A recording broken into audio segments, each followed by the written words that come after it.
Hello, everybody. No, it was not an April Fool's joke.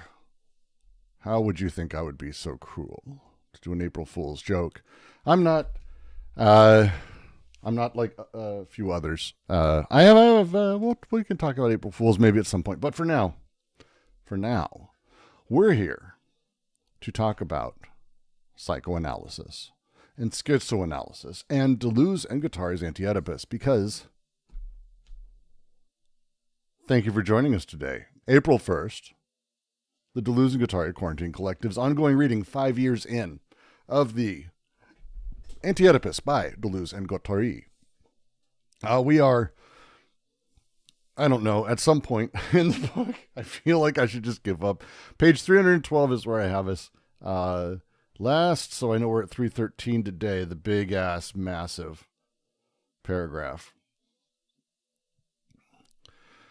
Oh, this is going to be a lot. It is going to be a lot today. So I hope you're ready to join us for a lot, because it is. For those of you here in Discord, as always, hello.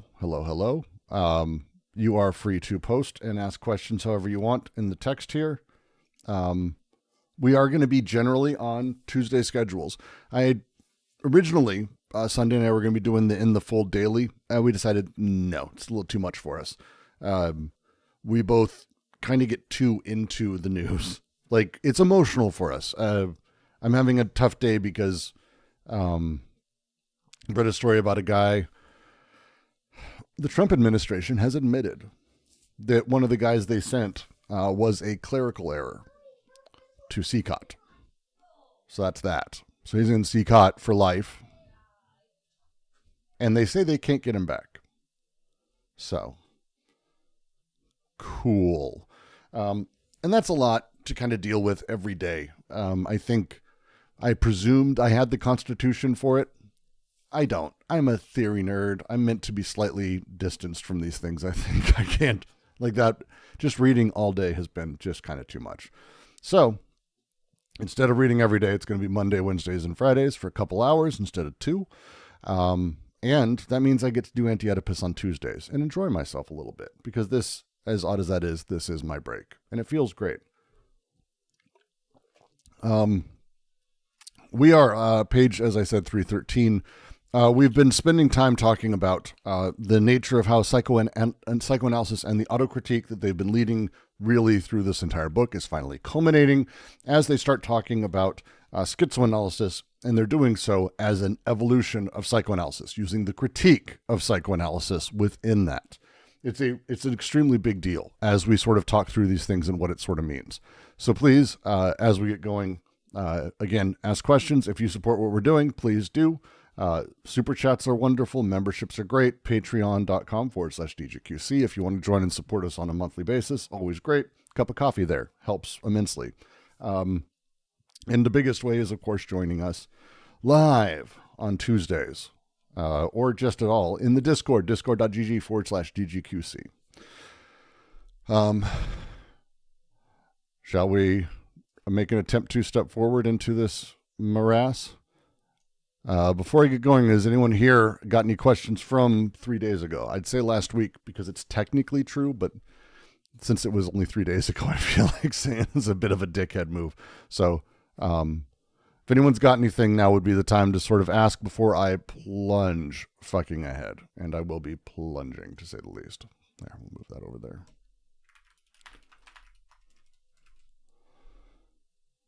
All right, I'm not seeing anyone screaming at me quite yet.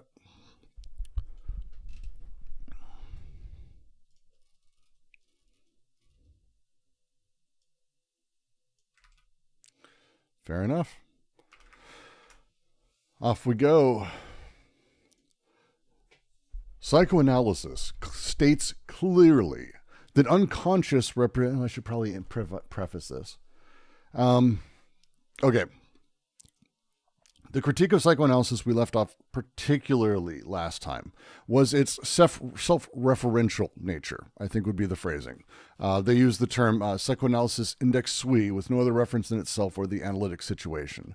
That psychoanalysis is not really about measuring according to a reality, that instead it is about the space of representation, having a space where representation itself is the measure of which we use for representation, which you can see might end up becoming a bit of a problem, as they've talked through sort of the nature of how representation stems from these various practices, where we, teach everyone.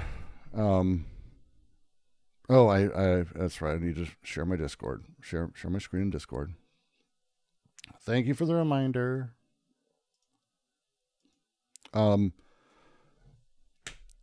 As they've been sort of building, they're talking about how psychoanalysis, by developing into us, mommy, daddy, me, by teaching us that it's the relations between these symbolic elements and representations that truly make us, that we are able to collapse all moms into the mom category, all dads into the dad category, and somehow it is both local and universal at once, which gives this sort of odd ability for it to be anything it needs to be to the psychoanalyst and also to the analyst. And it puts us in a position of almost indefensibility and very, very shaky base.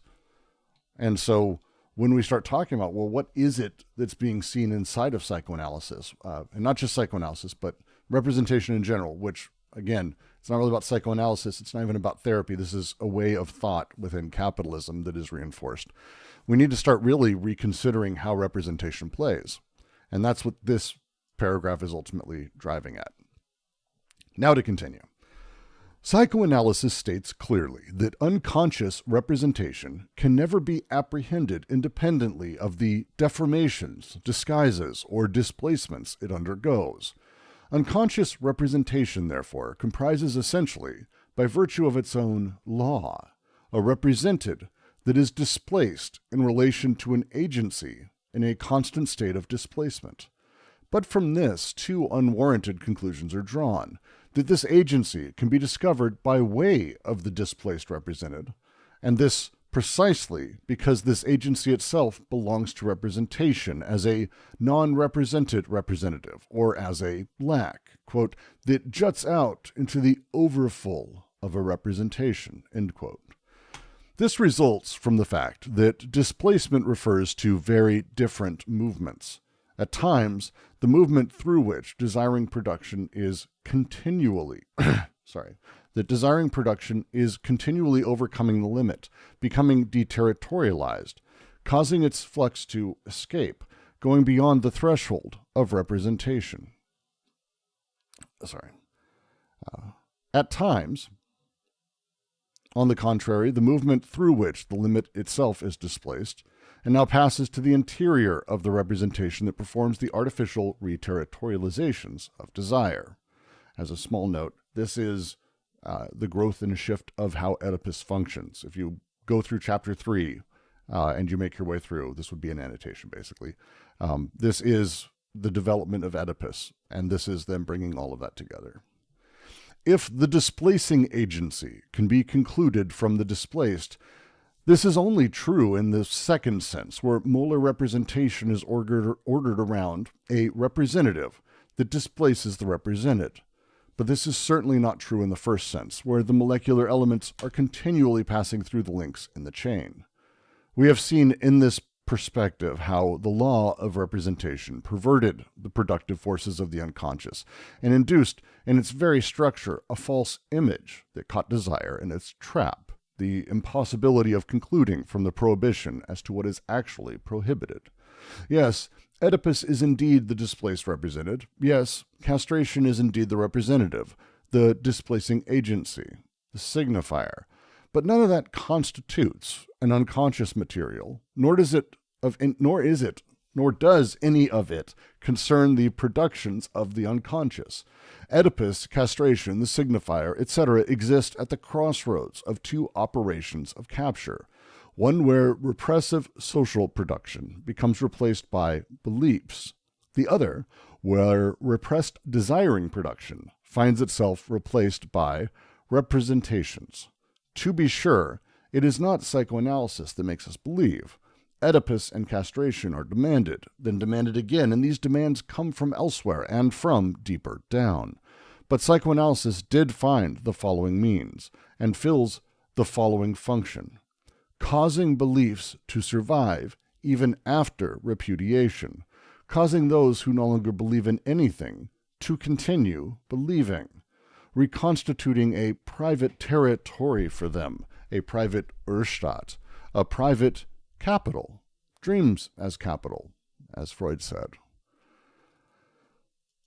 It's a lot. It's a lot. To say the least. This last bit is the point we're going to end up going back through because the phrasing of this is important. And it seems like as you're going through, and I understand when people say like this book seems like gobbledygook, or they're making up a lot of terms, or why are they using so many bullshit terms, or whatever phrase. People have a lot of different ways of talking about it.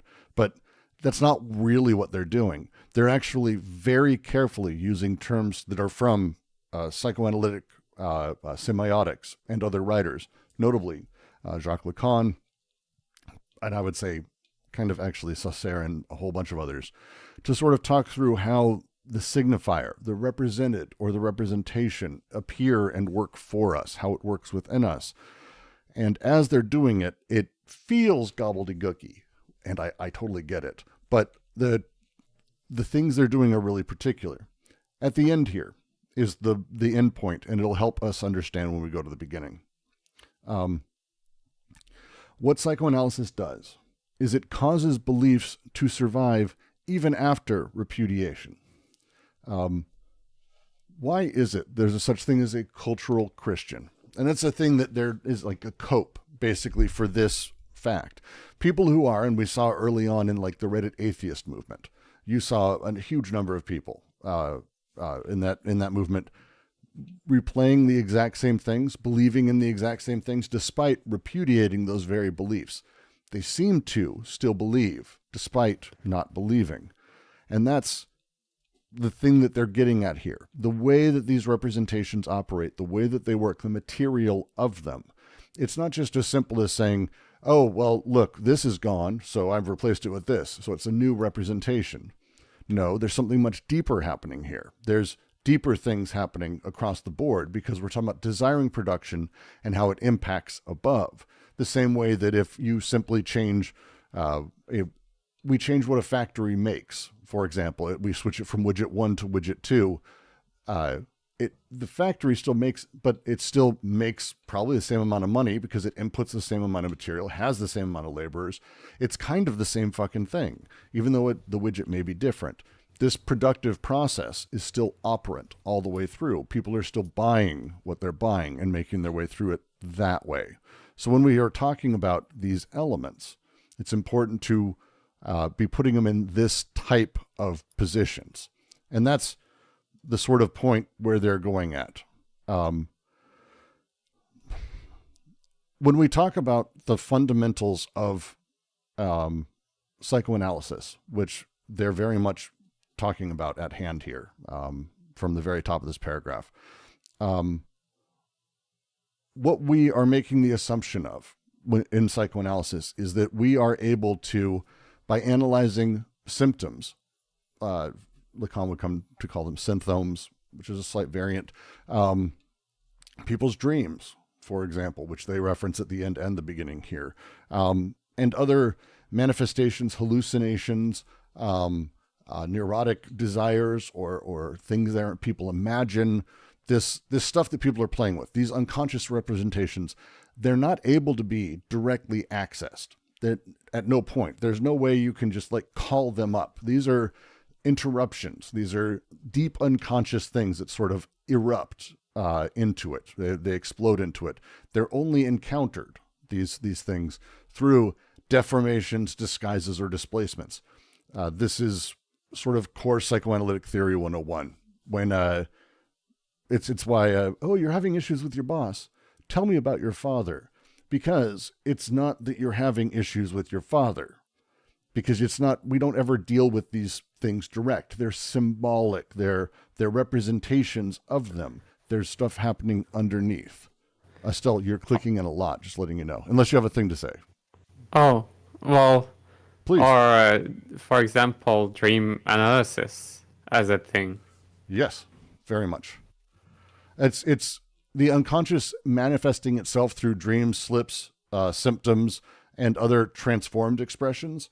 This is, again, a core part of Freud, where we talk about desire becomes sublimated, where the forces and drives we have, which are sexual, we need to sublimate and turn them into something else. This happens with everything. Everything becomes something else and manifests in ways we don't expect. We can never directly apperceive or directly deal with any of these elements.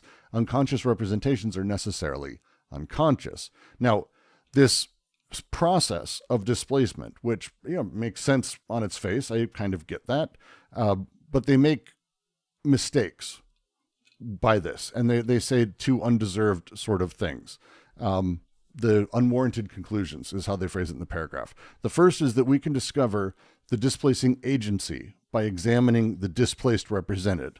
This is the Marxist line of you cannot taste bread and know how the flour was grown. That's one, accurate statement. But two, psychoanalysis assumes that by looking at symptoms only, the dreams, manifestations, that end result, that we can work backwards immediately to uncover these unconscious forces, even though those unconscious forces can't be directly apperceived. Like all of these things are like, it's broken that way. But also, the other mistake they make, and it's the way they phrase it in here is really great, it's that this agency that we're talking about actually belongs to representation. That's Lacanian, Freudian, I would say theocratic. There's a lot of philosophical sort of systems that sort of scream about this. But the setup, when we're talking about like what we're playing with, it's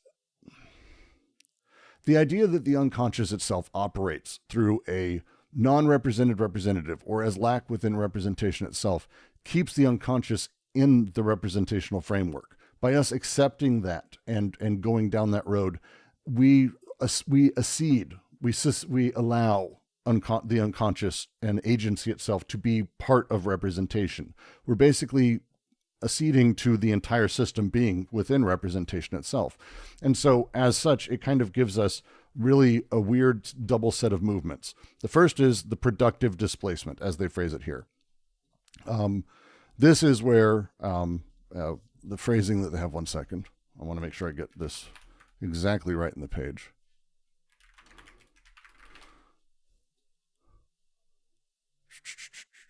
Two seconds. One sec. My eyes are glazing over. This is just such a dense paragraph.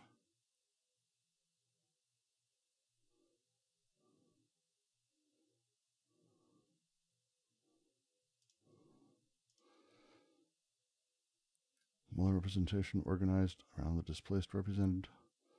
That's the second. Yeah, it's in the middle here. This results from the fact that the displacement refers to two very different movements. At times, the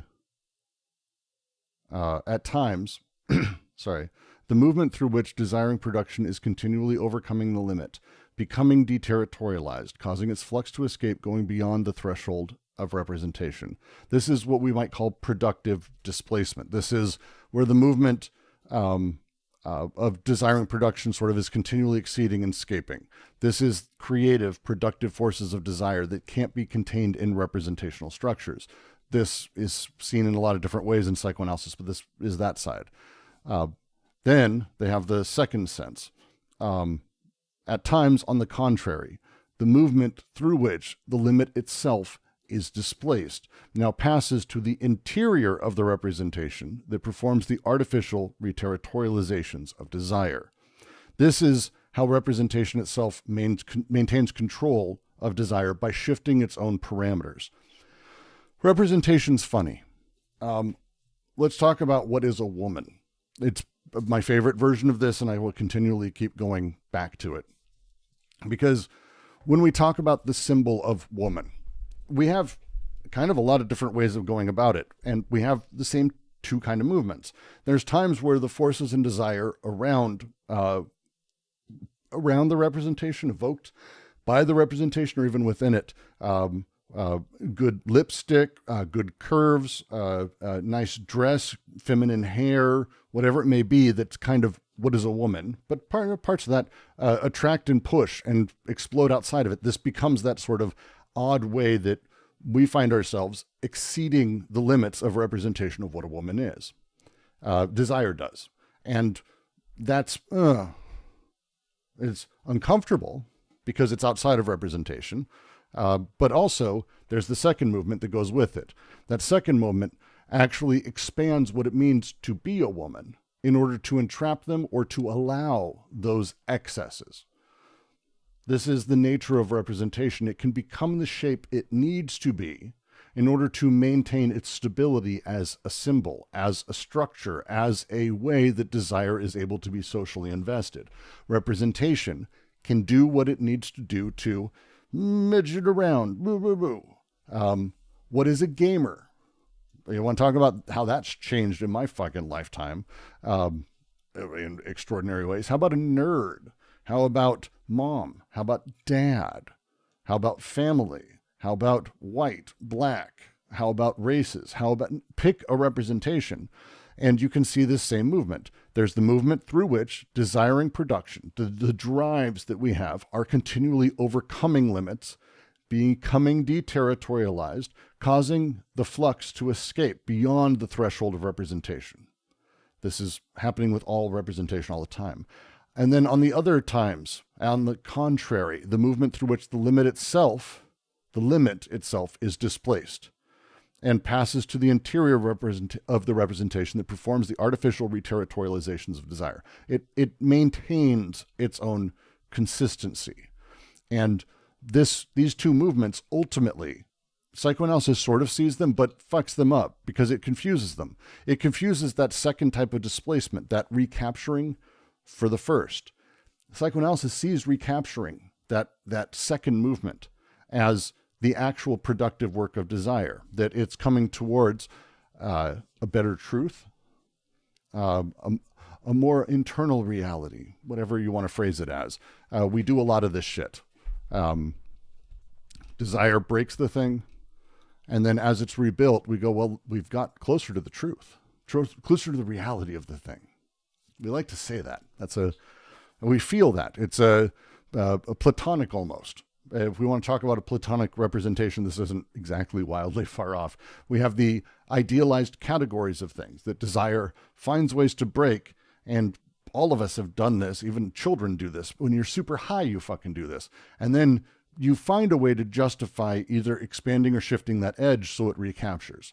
This system is that of representation. And this is what psychoanalysis and Oedipalization teaches us from very early on. What is a mom? When you're very, very young, a mom is who feeds you, more or less, and the person who kind of just carries you everywhere. Traditional family will just go with that. But mom, when you say mom to a person and they learn the word mom, what does it mean? Well, it's mom is the one who works out of the house and takes care of everyone.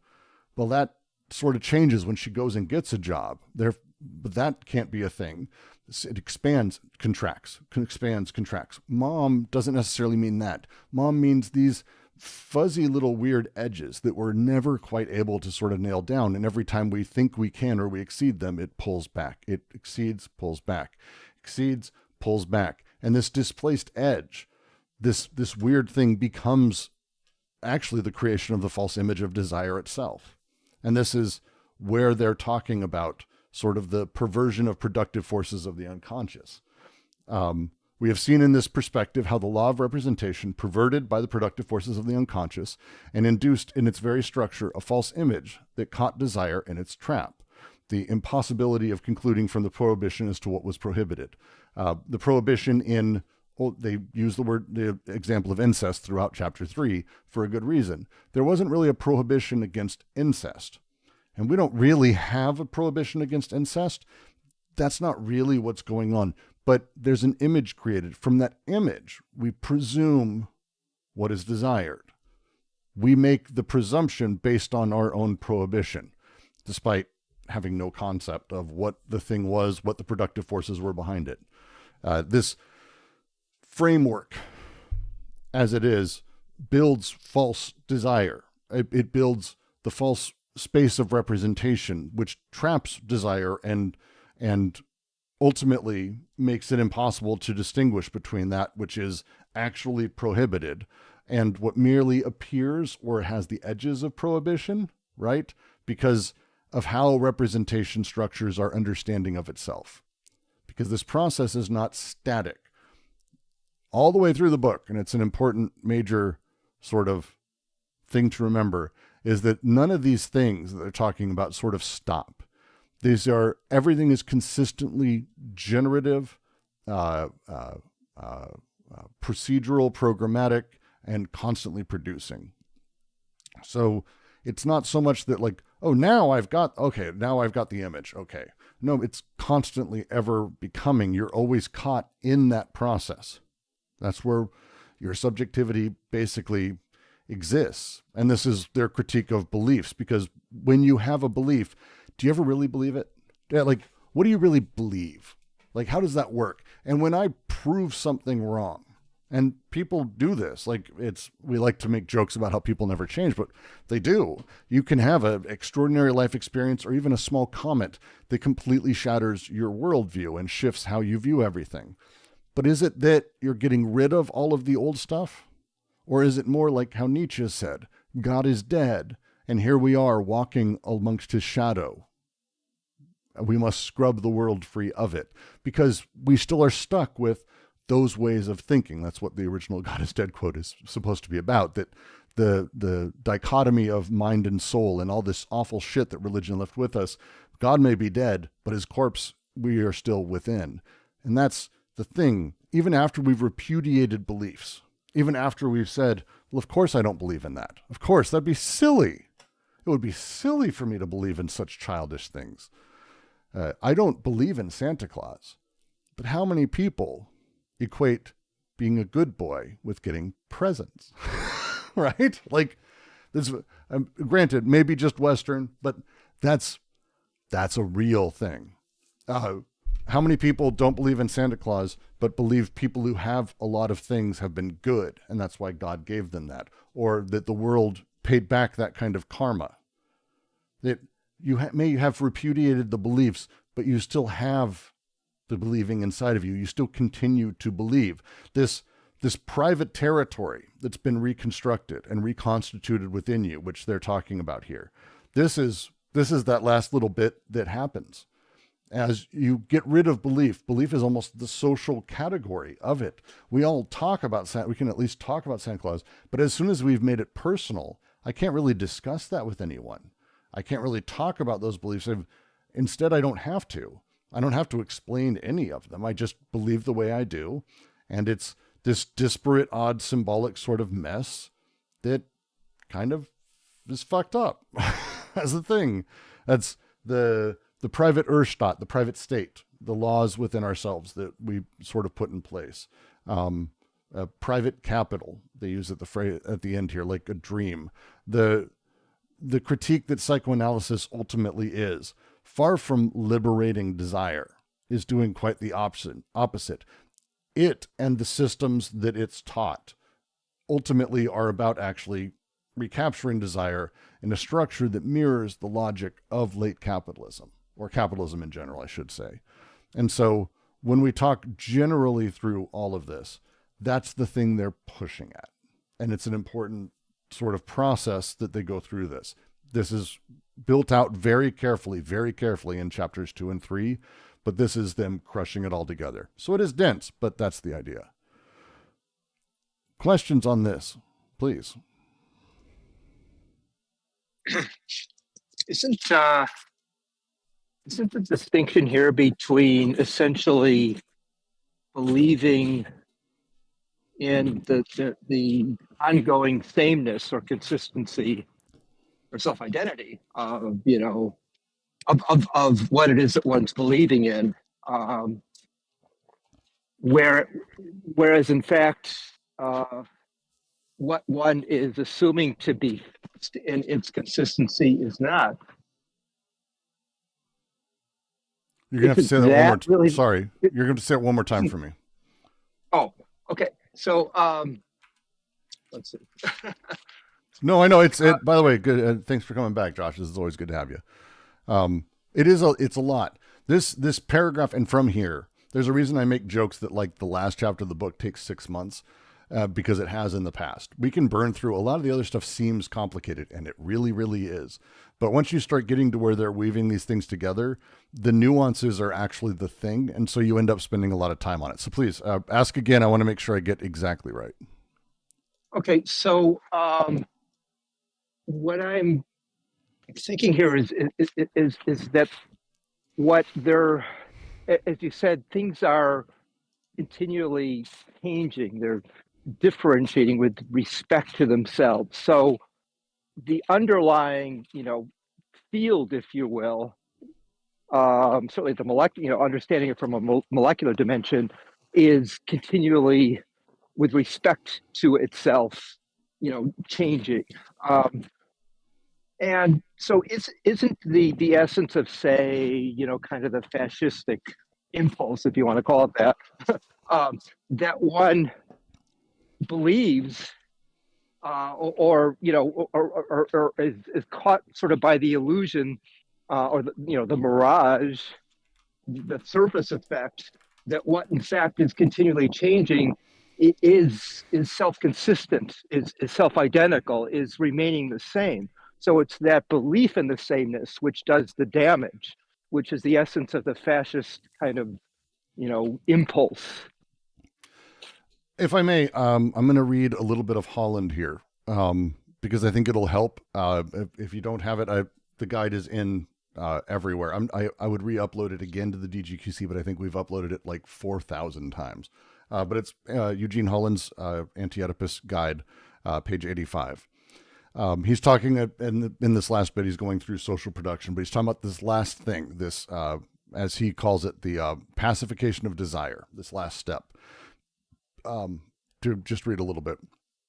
But now the material institution of the new nuclear family supplements the defiles of representation with an objective form in which to trap desiring production. This becomes the Oedipus complex. If this last pacification of desire is indeed the most virulent and sinister of all, as I have suggested, it is because, in one sense, desire now no longer knows what it wants. Material circumstances and repressing representations combine to offer desire the very familial objects that they simultaneously forbid. Oedipus is the baited image with which desire allows itself to be caught.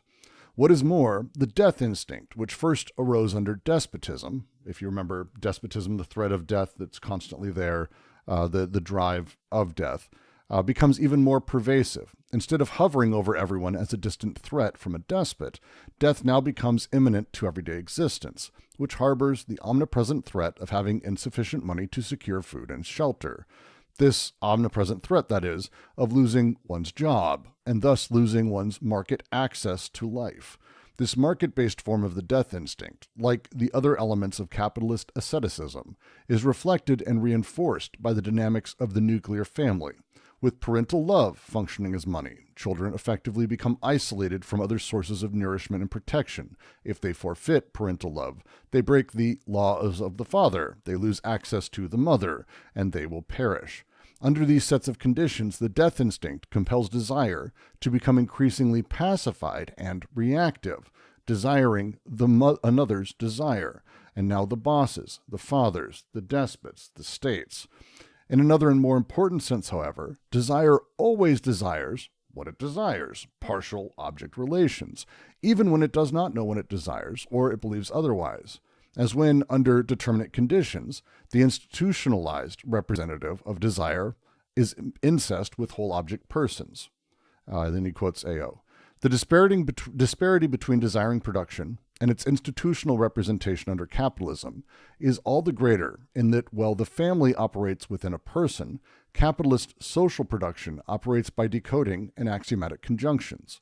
It is not because of who they are as persons that some are destined to be wage slaves, but merely inasmuch as they are owners of some or none of the means of production.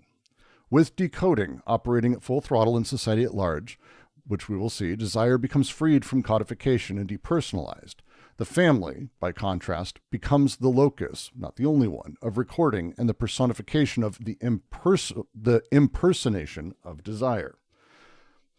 When we're talking about the movement of how desire becomes trapped and how it is done under capital, this is all of the movements in time. And we have to remember all of these things came about, parts of this came about just by humans existing in small, tiny tribal prehistoric societies, all the way through the despotic times that everyone went through, all the way through to now the capitalist society where we all live, which has sort of got a lot of shit left over from all of these others, including stuff that is within us. When we're talking about the symbolic layer or the representational layer, the same systems that are decoding constantly are pushing further and further within us these universalized yet also local, these global yet local sort of bodies of mom, dad, me, like all of that we're able to replicate everywhere. We're able to see wherever we need to. It's able to fit however it necessarily does. And when that happens, desire, which usually is quite free, and again, desire's desiring. Desire doesn't really get any of this shit, but it's pushing at and it's kind of aiming at this overall repetition and this overall system of these things that are being made. Because desire is just trying to connect to partial objects, but it doesn't have partial objects to connect to because, again, whole bodies. This is this process that's completely under sort of fucked up systems here.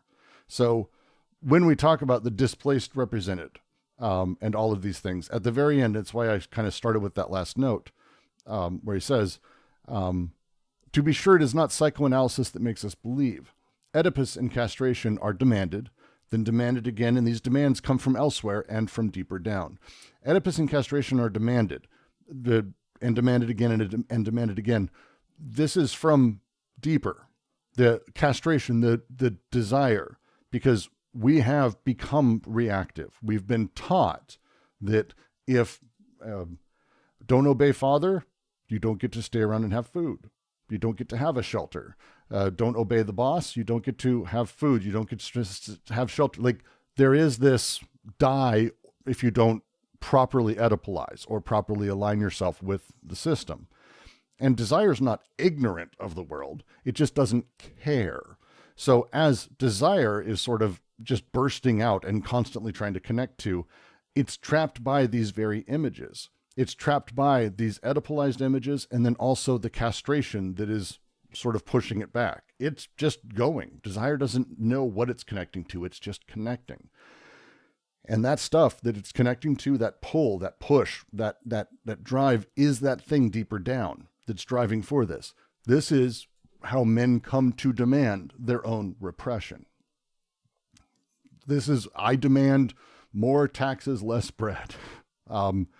Which we have today. That's America. America's doing that right fucking now. And we will make demands over and over and over again from deeper down because this is the drive. The drive is connecting to whatever's there. And what's there? Well, it's Oedipus and castration.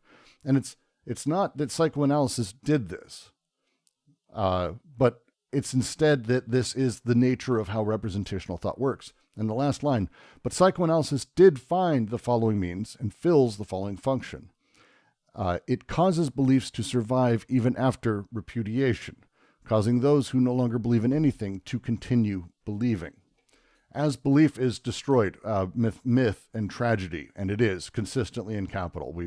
I'm not sure it's possible that anyone wouldn't understand what I'm saying. If you don't, I'm happy to go into it with modern examples. We don't have that shit anymore. There's humble gods and no heroes. Like we do not have that place as a thing. But the beliefs, they somehow survive inside of that because ultimately, we have reconstituted a private territory for those beliefs, a territory for one, you might say, a state for one, and capital for one. And this becomes that system that reinforces itself over and over and over. It's pretty, as Holland says, virulent. And I really like that phrasing. Sorry for the long response, Josh. I hope that answered at least slightly what you were saying. Yeah. I think it's another way, or what I was just saying is compatible with that. There's sort of two ways of getting to the same situation. That is to say that you can. So when you say that, kind of the free flowing and self transforming, dynamics at the molecular level, Free at the flowing molar is level, what just because just as a thing, it's not about free flowing. Where flow is, it's one of the reasons I hate the term flow for this. It's not free flowing. It's desire connecting and sparking the flux, the expulsion, the passions, this thing at will. It's not really about free flowing. Free flowing tends to play more to a sort of open-ended, anything can be next. Let's go random, go schizo kind of mentality. And that's not what they're driving at either. That desire isn't random. Like desire does the things it kind of recognizes in some ways. It's attracted. There's pushes towards stuff. Like desire's felt. Desire is not like without, how do I put it? The social world is not invisible to desire. It just doesn't care about it. But in mass, it still does the same thing over and over. That's not an accident that we find ourselves repeating patterns. It's because desire finds those patterns. It finds those sensations. It's attracted to the things that it knows are satisfying in some capacity. Like drives are there. They're not random, and they don't exist sort of without. It's not wholly without any personality, but they don't have personality. Like it's one of the things that's kind of tough to move into, if that makes sense. Yeah, the intent in using the word free flow wasn't, I mean, I could substitute. No, I know for you, but I just have to, because if it was just us talking, I wouldn't have said nothing, but we got people here. So I just want to make sure I get that right. Right. So the emphasis was on change, was on what I'm trying to contrast with the kind, what Deleuze and Guattari getting at when they talk about, being stopped up and plugged up and blocked, right? That difference. Okay, so on the other side of that, where you do have the effects of that blocking and that, plugging up, it's so what I'm saying was, so if I were to sort of characterize that in terms that what happens there as a result of that, that plugging, that blocking up, in terms of this precisely the kinds of things that you just described, right? But that they're not even in that situation of being plugged up and blocked up. There is still continuous change, but it's a continuous change that takes precisely that form of what you just described. Yes. Right. So yeah. Okay. Right. So and in a sense, sort of the fact that there still is continuous change is kind of wasted, or we don't gain the benefit of it because the plugging up is so effective at being able to constipate it or slow it down, or it's hard to come up with maybe the right terminology to talk about that. No, that's a perfectly fine terminology for it. It's plugging up. Yeah. It's not, but it's not stopping. They use the term trapped, but it's cycling within itself. It's cycling within itself, and it's why they use the terms when we talk about. And it's again, think about that end result when we talk about a person who is neurotic. A neurotic, I grew up in the wrong time period, so I always eternally am going to say like a Woody Allen character. But I don't mean like someone who fucks his own daughter. I mean like the characters he had in his movies, where it's like they're constantly like obsessively going things over and over and over and talking to themselves and, oh my God, I don't know what I'm going to do about this. I need to make sure like that neurotic behavior. This is how desire is manifesting. This is the manifestation of desire at that end result. And the same is true of the schizophrenic, the autistic, the psychopathic, the sociopath, whatever we want to call a person. This is that end result of how desire is investing within the person. But desire itself also has a lot of these similar things because what it's investing in is those pathways. They will go on, and they have already sort of talked about how there's kind of two sides of investment, where there's basically the paranoiac side, which is an investment in symbolic beliefs and orders. It's an investment in those the processes of that, versus for them, schizophrenic processes, which are disjointed, breaking, and constantly shifting, and a little bit more on the revolutionary side versus the reactionary side. And as you sort of talk about the social libidinal investment, which is what we're talking about now, like, this is how desire's manifesting is in these systems. It's finding beliefs in them that it's able to pass through. And the person at the end, and essentially, and I say at the end with a grain of salt, but the person at the end of the process that is, neurotic or paranoiac, or what we might call schizophrenic, or just on edge, or OCD, or has anxiety, whatever it may be.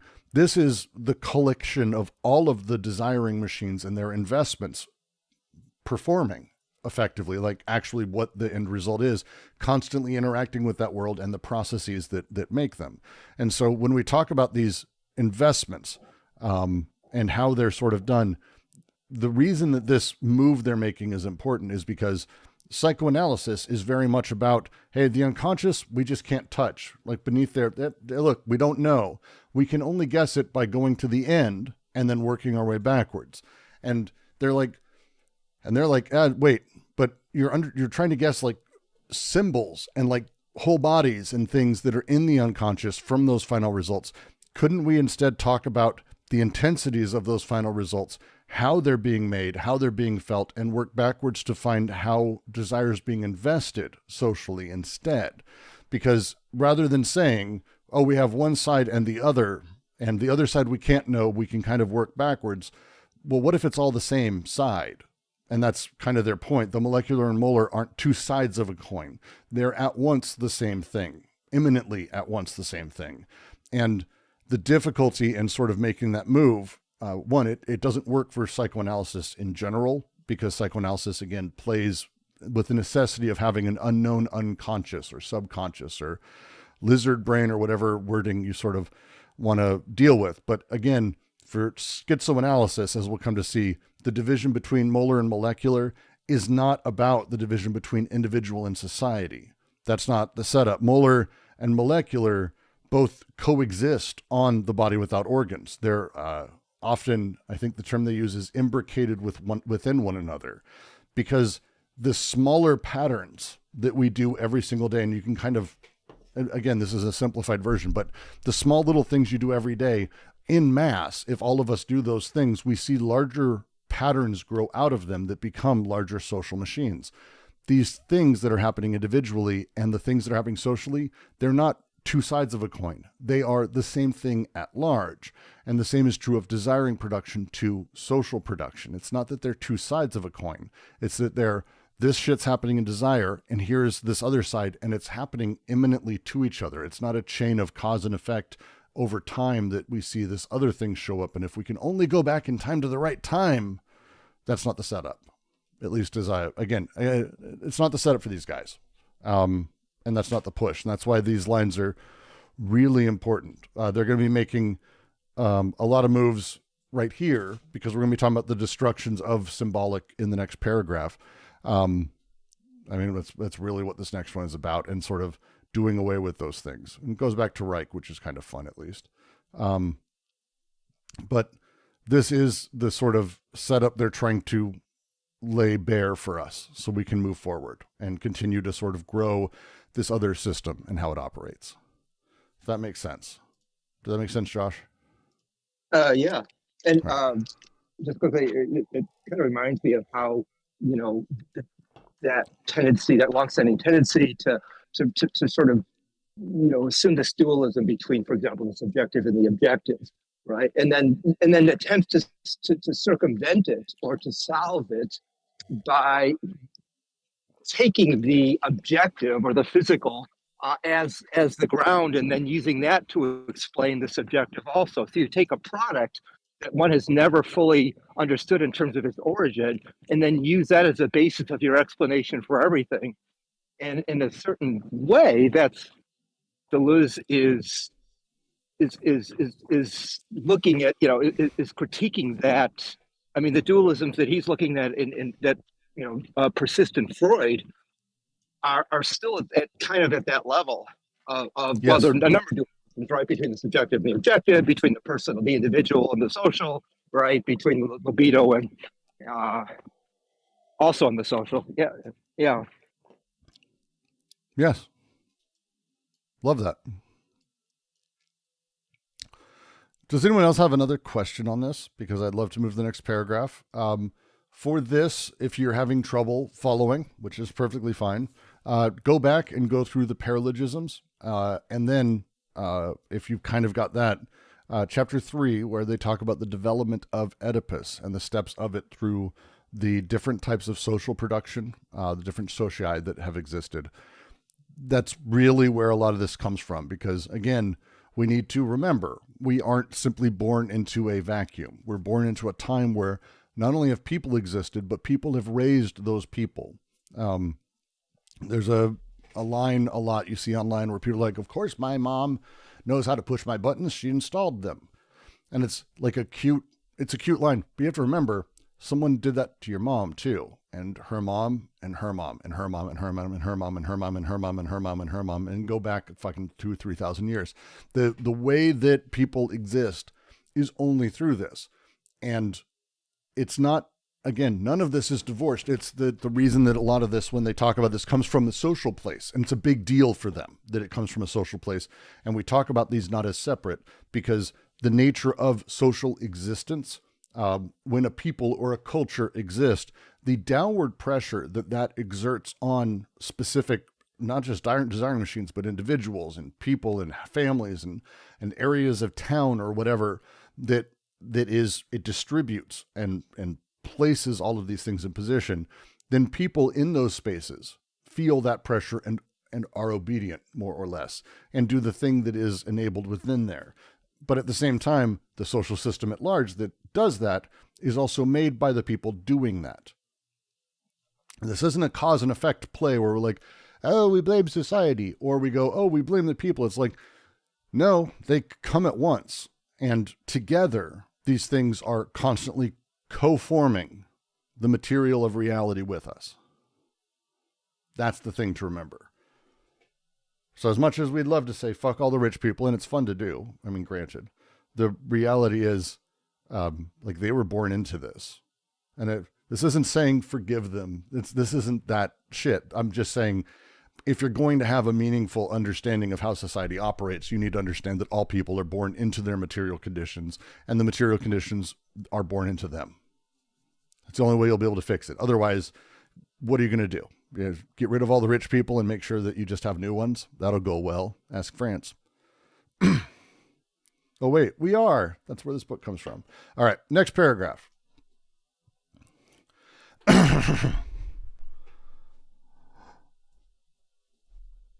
That is why, inversely, schizoanalysis must devote itself with all its strength to the necessary destructions, destroying beliefs and representations, theatrical scenes. And when engaged in this task, no activity will be too malevolent. Causing Oedipus and castration to explode, brutally intervening each time the subject strikes up the song of myth or intones tragic lines, carrying him back to the factory. As Charlus says, a lot we care about your grandmother, you little shit. Proust. Oedipus and castration are no more than reactional formations, resistances, blockages, and armorings, whose destruction can't come fast enough. Reich intuits a fundamental principle of schizoanalysis when he says that the destruction of resistances must not wait upon the discovery of the material. But the reason for this is even more radical than he thought. There is no unconscious material, so that schizoanalysis has nothing to interpret. There are only resistances, and then machines desiring machines. Oedipus is a resistance. If we have been able to speak of the intricately perverted nature of psychoanalysis, this is due to the fact that perversion in general is the artificial reterritorialization of the flux of desire, whose machines, on the contrary, are indices of deterritorialized production. The psychoanalyst reterritorializes on the couch in the representation of Oedipus and castration. Schizoanalysis, on the contrary, must disengage the deterritorialized flux of desire in the molecular elements of desiring production. We should again call to mind the practical rule laid down by Leclerc, following Lacan, the rule of the right to nonsense, as well as to the absence of a link. You will not have reached the ultimate and irreducible terms of the unconscious so long as you find or restore a link between two elements. But how can one see in this extreme dispersion, machines dispersed in every machine, nothing more than a pure fiction that must give way to the reality to find his lack, with Oedipus and castration back at the gallop, at the same time that one reduces the absence of a link to a signifier of absence charged with representing the absence, with linking this absence itself, and with moving us back and forth from one pole of displacement to the other. One falls back into the molar hole while claiming to unmask the real. I'm not going to explain that last bit. That is someone shitting on Lacan. There's a lot of that, by the way, the rest of this book. That's, Guattari had a little stick up his ass about it. It's good critique, but it's not a thing I'm going to explain at length. Destroying beliefs. What does that mean? Destroying all of these things. Representations, theatrical scenes. No task too malevolent. They're making a very, very, very specific stance there. You'll hear people say, well, they have their, look, if they believe in it, what's the harm? That this is kind of the response. Look, fuck that. There's no action too malevolent. This doesn't exist in this space. The necessity of intervening every time a subject strikes up a song of myth or intones tragic lines, carrying him back to the factory. You need to say things like, as Charlot says, we don't give a fuck your grandma. Fuck your grandma. Fuck your couch. We don't give a shit about any of this. We don't care about any of these stories. We don't give a fuck about any of those things. Oedipus and castration are no more than reactional formations. They are resistances, blockages, and armorings whose destruction can't come fast enough. That language there, and you're going to see it again in this paragraph, because they say flatly, we'll get to it. What does materialism mean to us is going to be a really fun part of this discussion, because they're saying that these elements are nothing more than formations, resistances, blockages, and armorings. If the material of stuff is desire, then what is interacting with desire? Well, desire and the blockages of desire. The blockages aren't a thing. They're not necessarily material. They're evental. They're the breaks and flux, the breaks and flux, the breaks and flux, breaks and flux. This is how desire is supposed to operate. This is the basic material of things. The evental nature of it, the contingent eventual nature of every desiring machine, which is the break, flux, disconnect, reconnect, that's happening constantly. These processes, well, this is actually all Oedipus is too. These things are no more than reactional formations, resistances, blockages, and armorings. These things can't die fast enough. I think I hear someone wanting to jump in. Who do I hear? I keep hearing myself. Is that JK? You got something for me, JK? All right. Reich intuits a fundamental principle of schizoanalysis when he says the destruction of resistances must not wait upon the discovery of the material. You don't have to wait for, and this was a big thing for Reich. We don't have to wait to hit bedrock before we start breaking things. So a lot of people consider it this way, that you must fully understand everything, and we have to get to the baseline of it all before you begin destruction. Not for Reich. Reich was like, no, early on, if people are invested in these weird fetishes and fantasies and stories of the world, there's no reason to not begin that work immediately. But the reason he's right for this is more radical than even he thought. There is no unconscious material, so that schizoanalysis has nothing to interpret. It's a fun jump, right? What is the unconscious? It's desiring production, right? Desiring machines. It's desire.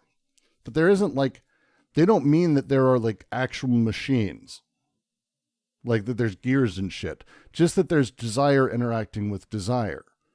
At the base level, that's all there is. And materially, ventally, which is really going to be important to talk about, the sparks, the interactions, the way things come together, how material works. And this is where you have to kind of go back to the rest of this book. Logic of sense helps, difference of repetition helps. All of Deleuze's work actually kind of really super help here. I recommend Hume. Start with his book on Hume. But the reason is that there is no unconscious material. One of the things psychoanalysis sort of talks about and gets into is the idea that the unconscious, the subconscious, the stage, all of this, these are the material realities of our unconscious, that the symbols and the chain are material, that there is stuff there, that these ideas are stuff, that the thoughts of this are stuff, that the unconscious is stuff. But no, this is not there. Schizoanalysis has nothing to interpret. Your dreams aren't about us interpreting. They're fucking irrelevant. That's not the point. The schizoanalysis isn't about getting to the base thing. We know the base thing. Base thing's desire. There is no unconscious to interpret. There are only resistances, and then machines, specifically, desiring machines. The resistances are built in. Oedipus is one of these. The problem of psychoanalysis, the intrinsically perverted nature, as they say, is due to the fact that the perversion in general is the artificial reterritorialization of the flux of desire, whose machines, on the contrary, are indices of deterritorialized production. It's not about interpreting any of these things. The real material outside awareness, real material that is awareness. That's the fun part. That's the fun part.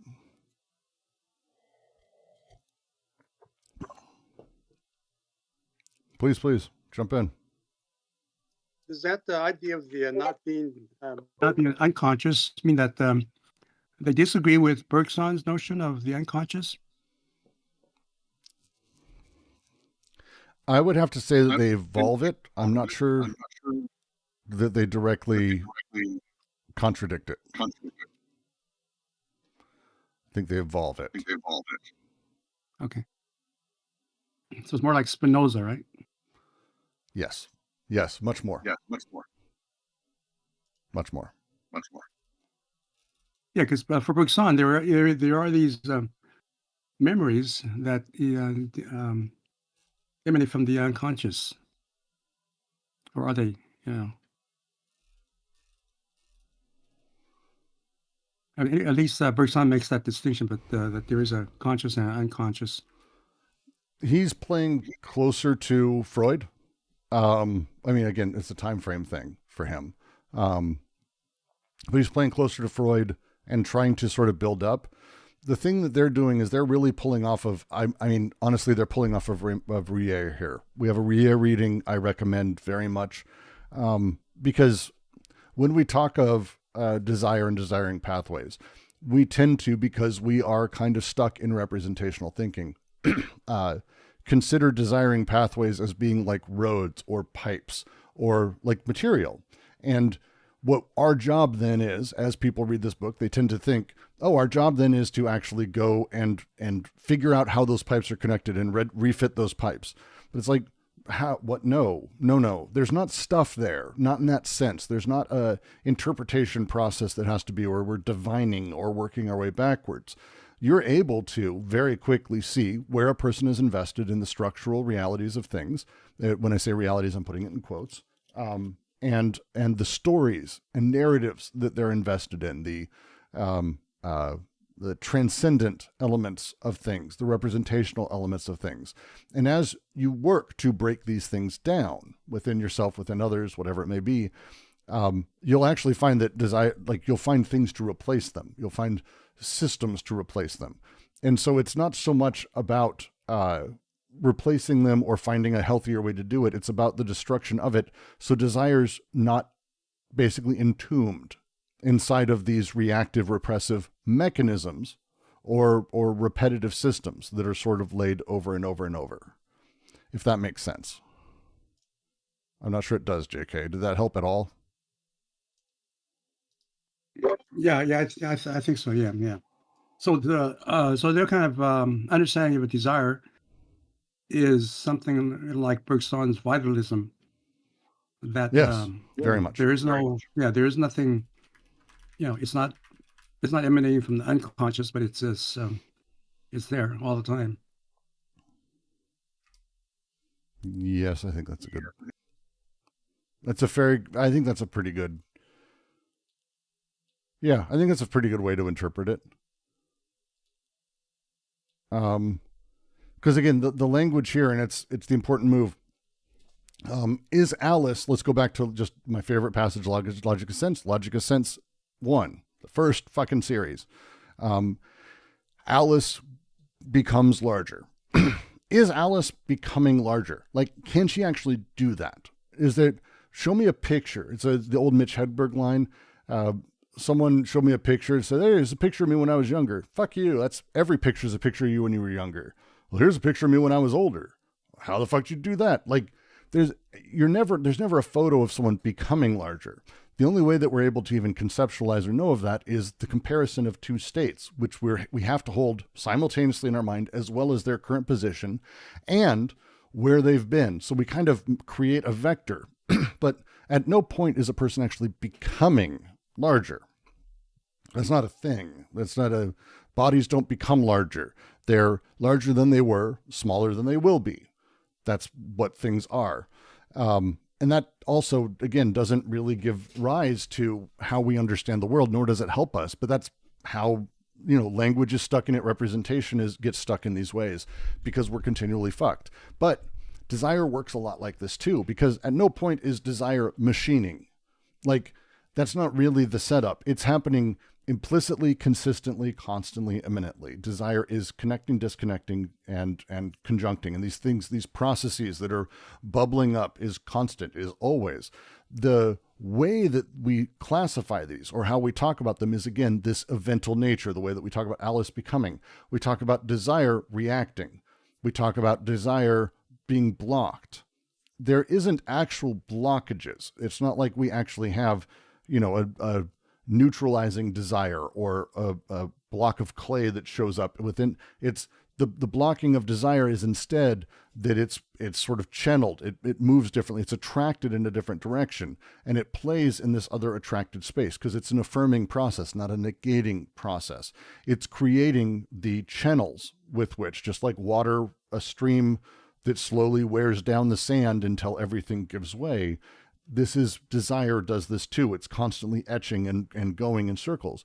And we are right now, you here, you're not, there's no originary desire that doesn't have something that it's influenced by. Like, you exist in time. You're the desire that has made you, the BWO that is sort of producing you, the setup of your life is existent. You're not going to be able to get away from that sort of like, large scale amnesia, and even then, you're going to cover yourself in tattoos and be in a movie that's only good the first time around.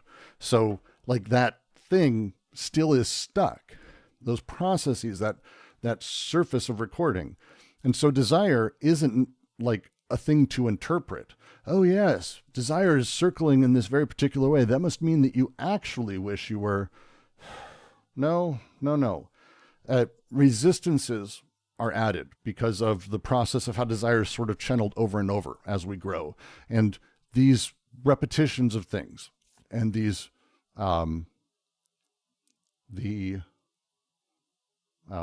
conditioning of your existence and the potentialities of it is that they say, if we have been able to speak of the intrinsically perverted nature of psychoanalysis, this is due to the fact that perversion in general is the artificial reterritorialization of the flux of desire, whose machinery, on the contrary, are indices of deterritorialized production.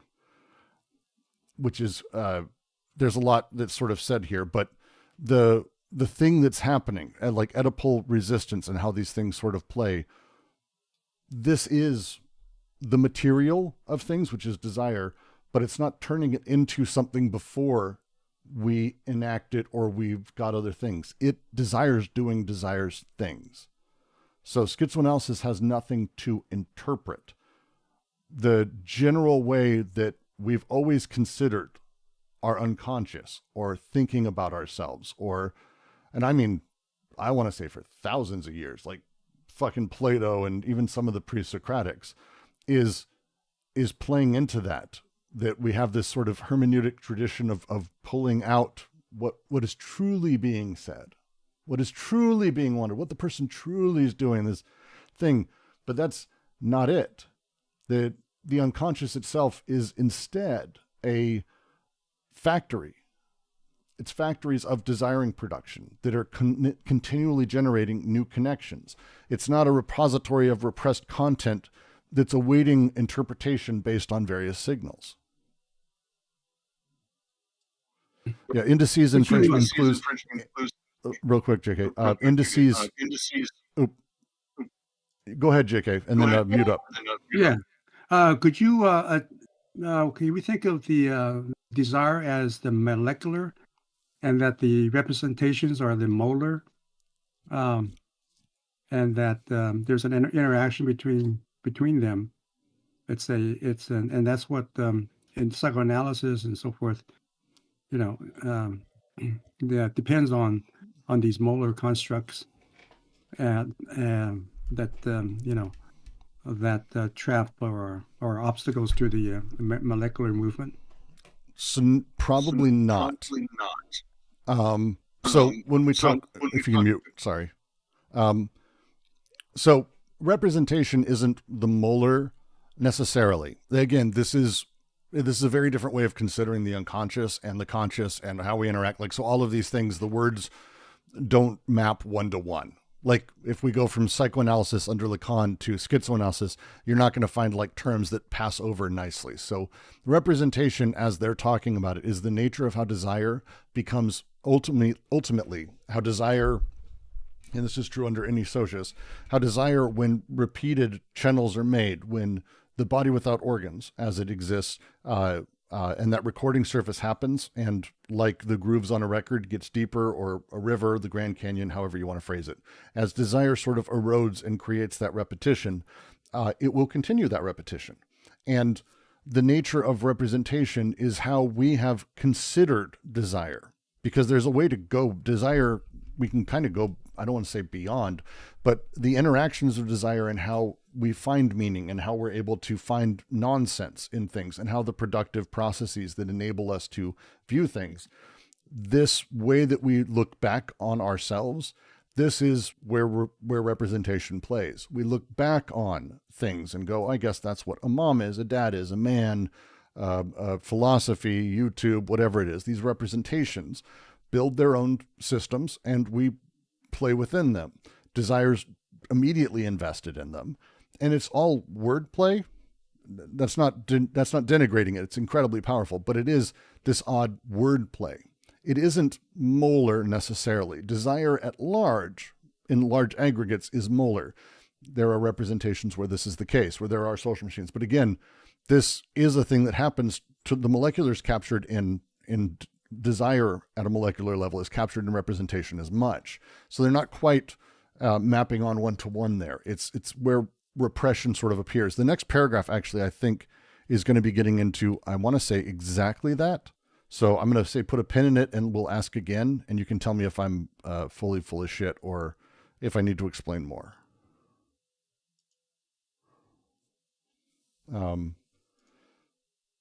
Yeah, we'll come back to that. So JK, after the next little bit.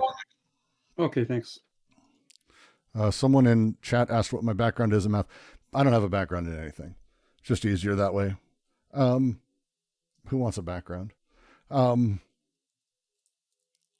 we'll continue just the way this is, because I want to get to the Claire line, because the way that schizoanalysis works, and they say cleanly, schizoanalysis, on the contrary, instead of the psychoanalyst reterritorializing on the couch, a schizoanalysis, on the contrary, must disengage the deterritorialized flux of desire in the molecular elements of desiring production. This is the positive project that they're sort of talking about, and they're going to be talking about positive tasks. There's the negative task, but the positive task. Disengagement is about freeing desire from representational structures. This is, like, again, the destruction of those representational structures freeze desire necessarily. We don't have to rechannel it. That's not the goal. Let me say again, it's not the goal. The goal is to destroy the channeling that's already there so it can go find new things. The deterritorialized flux allows desire to move beyond established boundaries. And then you have your molecular elements, which is the sort of minute pre-personal components rather than molecular structures that is about this. This is the positive prospect they're building in. And the rule they have laid out from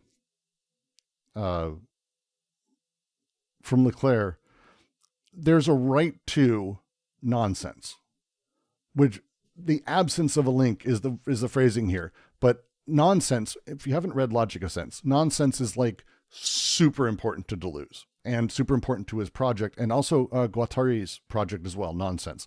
I don't think he has as much fun with it. I've read his works. He has a lot less fun with it, but Deleuze has a lot of fun with nonsense. But whatever it is, for Guattari, it's more the absence of the link, which is nonsense when it's disconnected. It's a big deal. The suggestion is ultimately that the unconscious operates not actually through meaningful connections, which is the presumption in psychoanalysis. Psychoanalysis presumes everything has to mean something, right? Like that's the baseline. Go read Freud, go read Lacan, go read any psychoanalyst, go read any YouTuber asshole who's interpreting dreams. Everything has to mean something. Every connection has to be meaningful. And Leclerc's point was like, hey, don't we have a right to like being fucking stupid? like, don't we have a right to not make any sense? Don't we have a right to not be meaningful, to have no link at all? Because, and we do. I mean, nonsense is a wonderful thing to play with. Logic of Sense goes through this, but it's about doing away with the idea of meaningful connections. Symbolic interpretation is always that.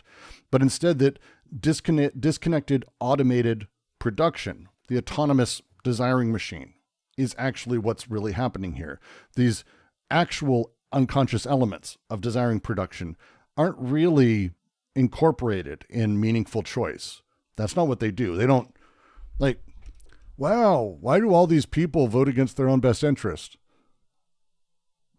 They must know what they're doing. They must be making meaningful choices. If you've spent any time around children, you'll see them do incredibly, incredibly stupid shit. Like really stupid shit. And we go, why'd you do that? And they'll go, I don't know. Because they don't.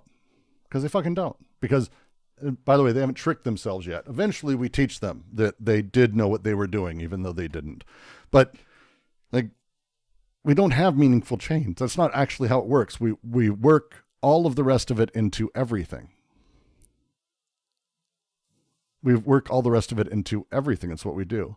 Imran says, when they say resistance, reaction formations, blockages, and armorings, are those synonyms for representational structure?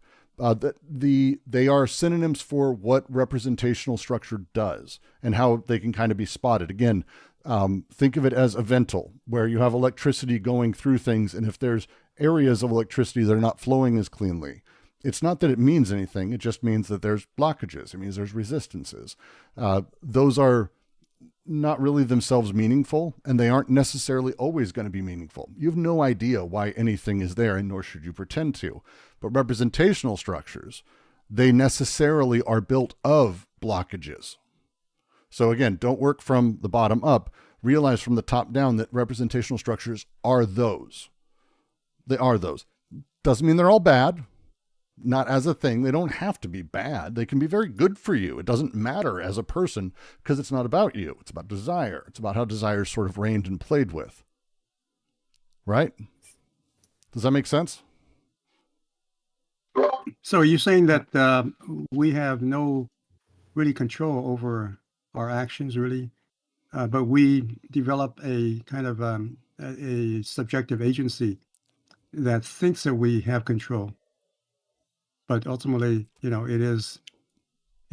comes down to this flux of desires and movement of desires that determine what we do and how we, but we don't, and we think that we know what we're doing and have control, but we really don't, right? Sort of. I would say that Yeah, so in the world of schizoanalysis, it's not so much that we don't have control or that we do. It's sidestepping that, because the subject that's created is coextensive with desire. Desire is producing it very directly, and also the things that are chosen or the things that happen because of how representation operates. We can find ways to justify it immediately. We can fall back in our own head and justify literally any action. And again, you see this with children between the ages of 5 and 10. It's a developmental thing. As teenagers grow up, they learn it very much. But all of you have done this at some point where somehow it's not even a lie, but you're able to, in retrospect, justify believing in a thing or what you did or whatever a thing is. Even as you're saying it, it might make no sense to you, but you're still blahing out all this shit. Like, this is the horrifying part of how representation works, is it's able to continually justify itself, and the justification of itself propagates itself. It's kind of amazing. I used to jokingly call Oedipus and representation a triangle shitting zombie, because it eats everything and then shits out a triangle. It's kind of that. Whatever's coming at you, you're able to malform and shift and fuck with. And that thing that happens with representation, psychoanalysis went, hey, wait. We notice, and it's not a bad thing that they noticed. They went, hey, we noticed that like people are like making up for stuff in a lot of really weird ways. And hey, when you say this, is it because there's also this other stuff that sort of happened when you were younger that's kind of coming out now in this really strange way that you're talking about? And it is. And that works. And it's there again. This is not saying that psychoanalysis is bad. They don't do that in here, because that's not the jam. Because when we see things happen to us later in life, when we have certain reactions to things, they don't come out of nowhere. But the reaction itself doesn't necessarily have meaning. It doesn't have grand meaning. It doesn't have perfect symbolic meaning. And that's where psychoanalysis kind of becomes under itself to play with itself and starts running in very, very particular ways, to say the least. So when we start actually talking about sort of what this means, it's important to not necessarily say, oh, it means you have no choice. There's things you can do, but why and how and what that means, and understanding them and the grasp of them. It's, again, the reason the evental nature of all of this is going to become really important as we get a little bit further is because, again, all of it's evental. All of it is the disconnection and connecting of desiring machines, and then in mass, and then in mass, and then in mass. So what can we do? Well, there's actually a lot, but it's not that we do. It's a little different than that. So again, it sidesteps it just a bit. So it's a tougher question, to say the least. May I? Sure. I've wanted to just a real quick I want to do a couple more, one more from YouTube, and then we'll do Estelle. Sound good? Mm-hmm. All right. MDMA, which used to be wonderful, sadly now is not. Hey, I've entered the stream. Isn't representation being just a function of decoding intensities, so those intensities could work in socium? The problem is the fixed status of those functions. No. And I don't know what that has to do.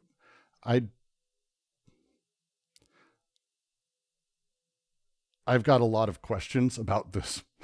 MDMA, you're free to join the QC. Please ask questions. Be aware that how you're asking this and the things you're stating, I think is a problematized reading of this. And so we'd have to have a larger discussion.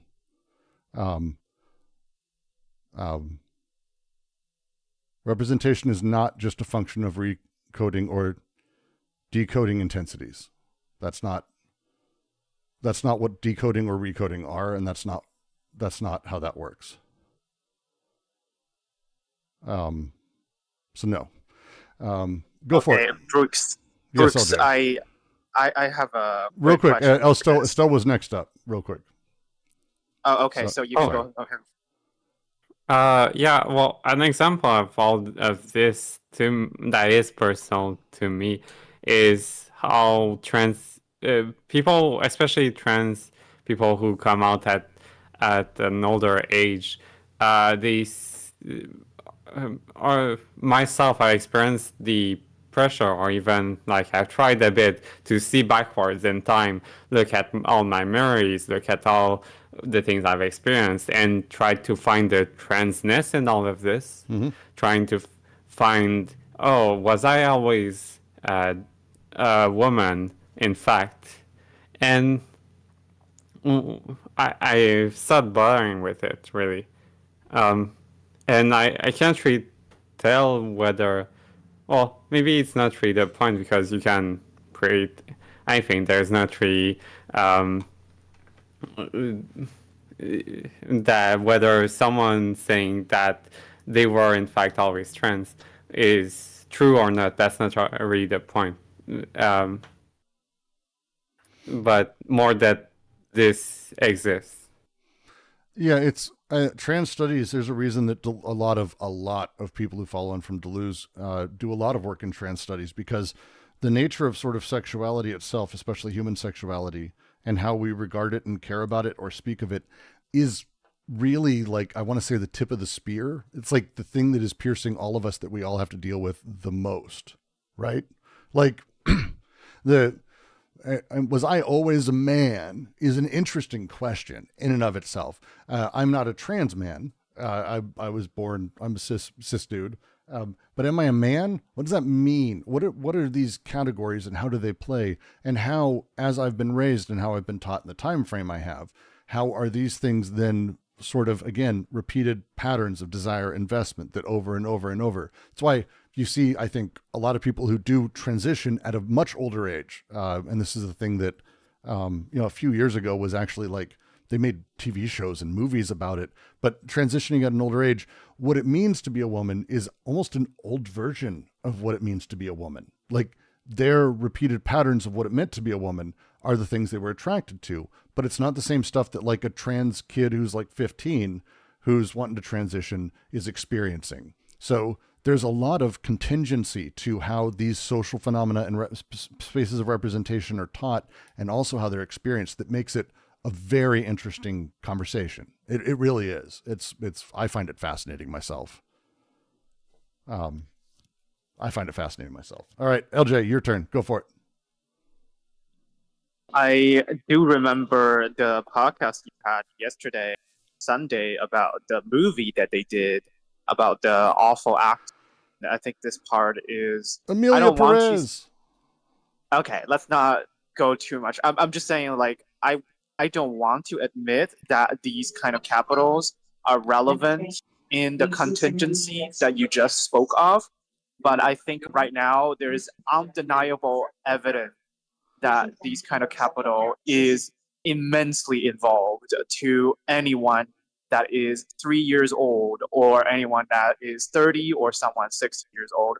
I just feel like, before, as a more academic person, I have been ignoring this part a little bit, because I just think, I want to have a clear cut between politics and academic studies. But because we're talking about Deleuze, then probably will fail that part at some point.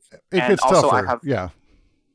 Yeah, I mean, I'm just wanted to ask, when you talk about the problem with the representation, what about abstract art, specifically contemporary abstract art? When you say, is there a problem with decoding and recoding? Does it actually reterritorialize, or does it not? Does it just suspend or just drag out of one of those flows and then keep it suspended into somewhere that is not really before, but it doesn't really reterritorialize? I want to see what you think of this, like, just in general. Your ultimately everything is always reterritorialized. There's no D without re. Like, that's the kind of setup. Art is fascinating though, because the D and re happen at once, and art, because it is primarily sensuous. That's Deleuze and Guattari write in What is Philosophy a lot about art, and how it is about the sensational qualities of it, and how they sort of directly produce intensities, because it is a weirdly personal, complex experience that ends up happening with it. When I say that there's D and then always re, sorry, can you mute? I'm getting a lot of background noise from you. You're good. Sorry. Okay, one. The D and the reterritorialization of contemporary art happens I would say many times throughout the process of a person engaging with the piece that they find sensuous and that they find powerful. Other people who do not experience anything with a piece of art, again, it's not their fault. It's not like a problem with them, but it is personal. It is a thing that is about the sensations of it. Saying that it always deterritorializes, I don't know about, but it is about the sensational within that. And as such, it plays in a different way with the way that territorialization works. In the end, it is always reterritorialized. How it's reterritorialized and how it's brought in is from the first hyper expansive, holy shit, I'm seeing something new I've never experienced before. World is open, potentiality everywhere. And that is reterritorialization, even though it's very expansive. But then slowly over time, let me just, as an example, my first time ever seeing like, I'm trying to think who's moved me the most that I've seen.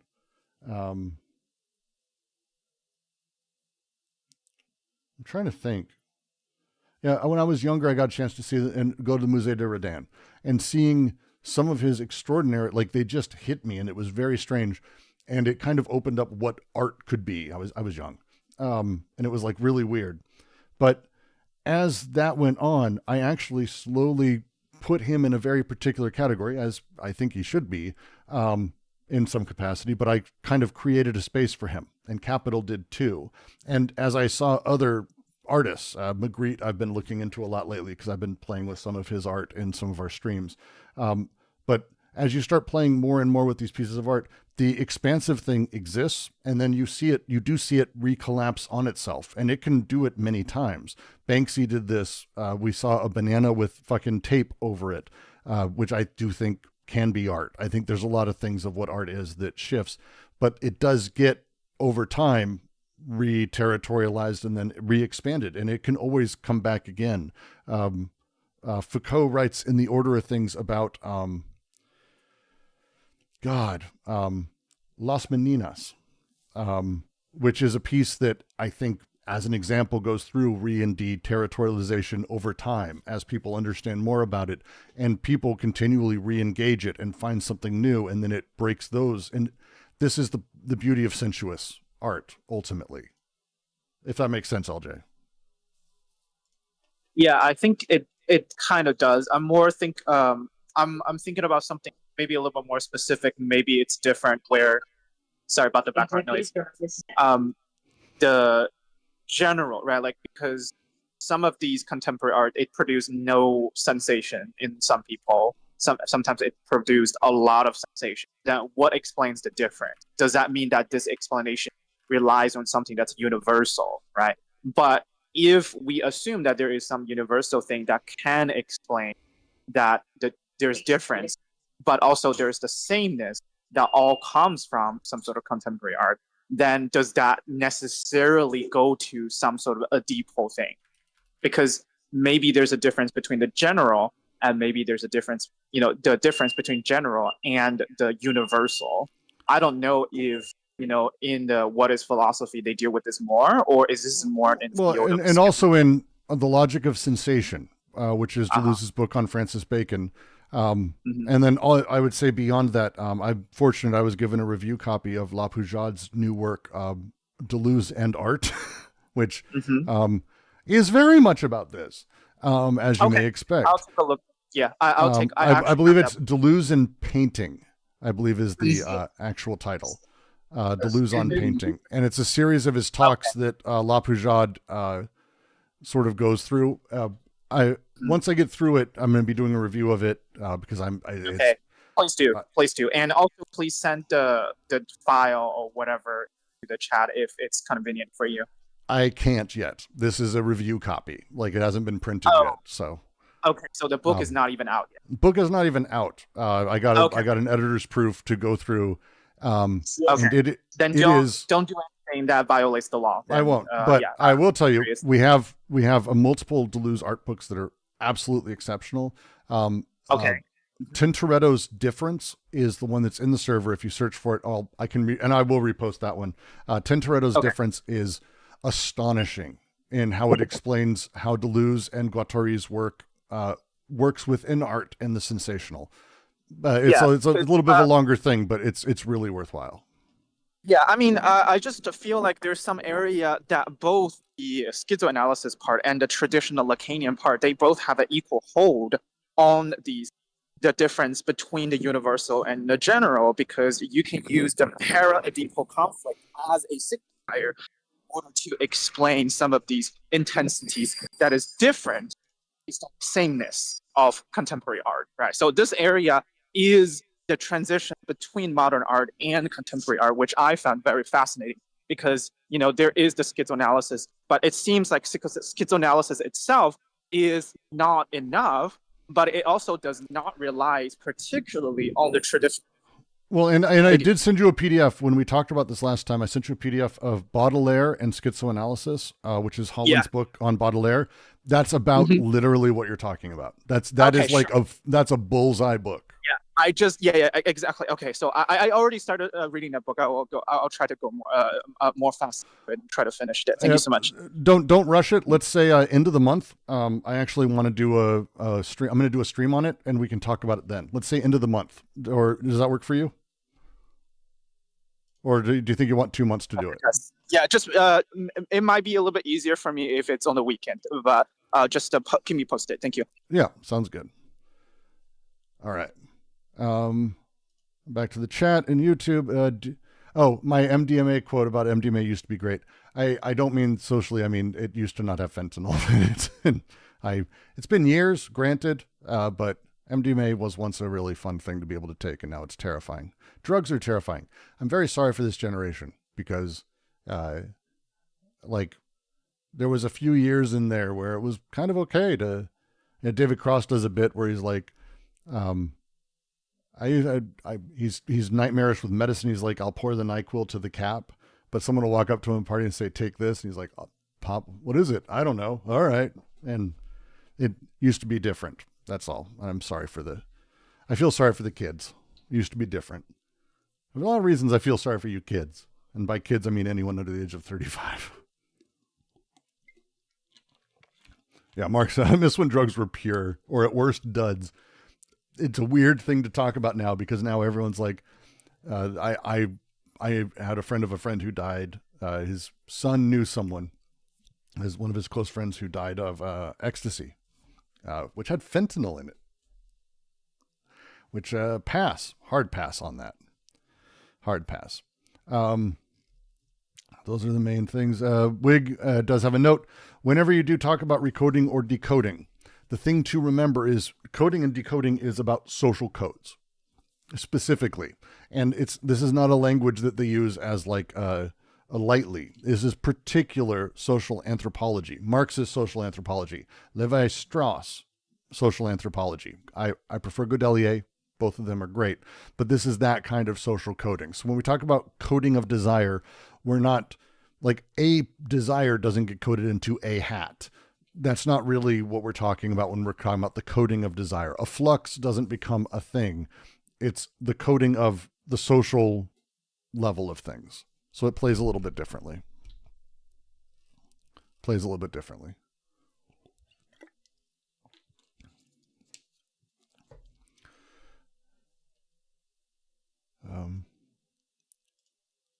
That's 146, and I do not think it's possible for me to finish this next paragraph.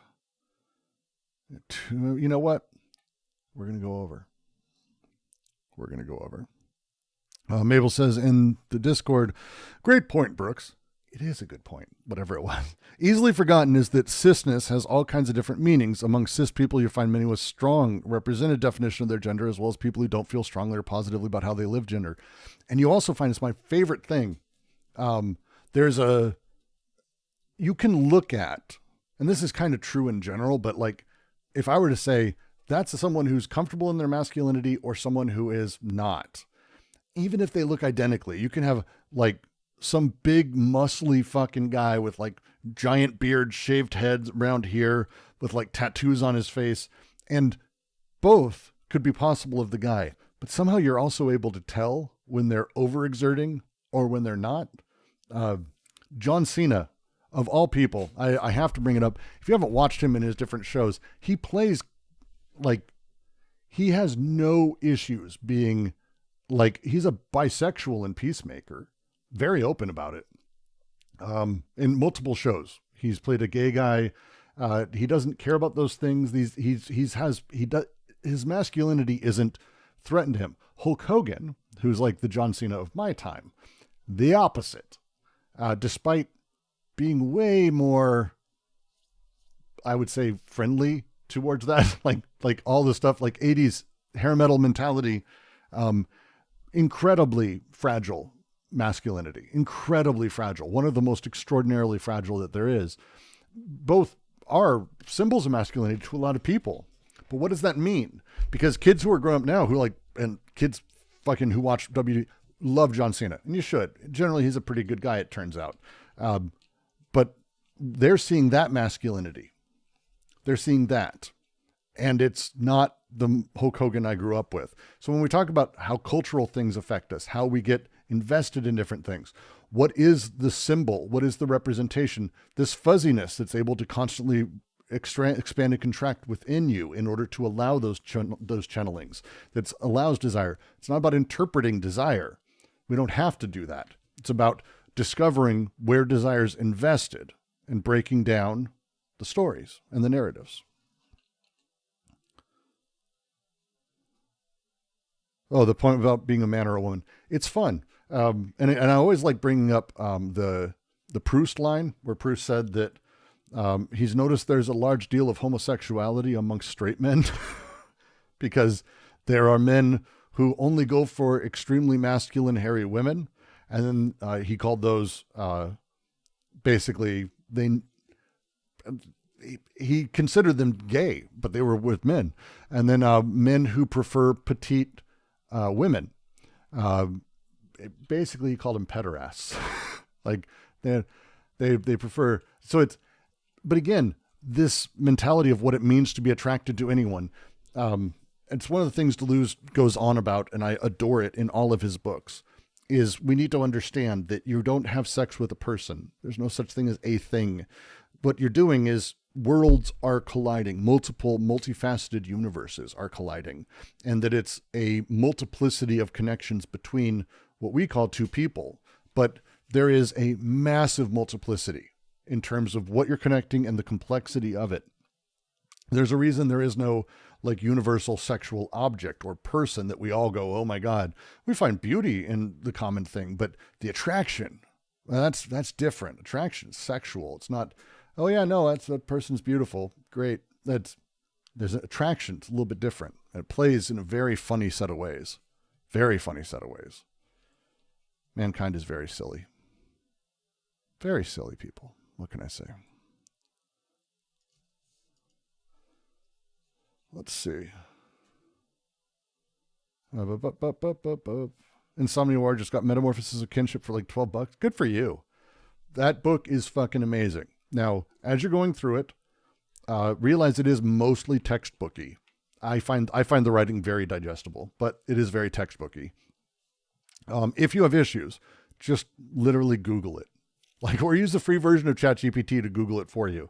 Like, all of the stuff that he's talking about, because Godelier is more recent, but all the older stuff, there's a billion papers and a billion sites and a billion YouTube videos explaining any of the foundational things if you have any issues.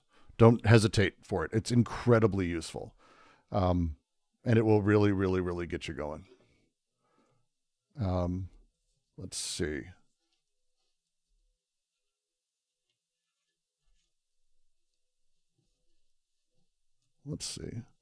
Mabel says there's such a violence about the history of gender, like gender as a traditional value wielded as a cudgel to enfranchise one class over another, leaves us with simplified symbols of man and woman, which are like jars entrapping so many different avenues and desires of self-knowledge.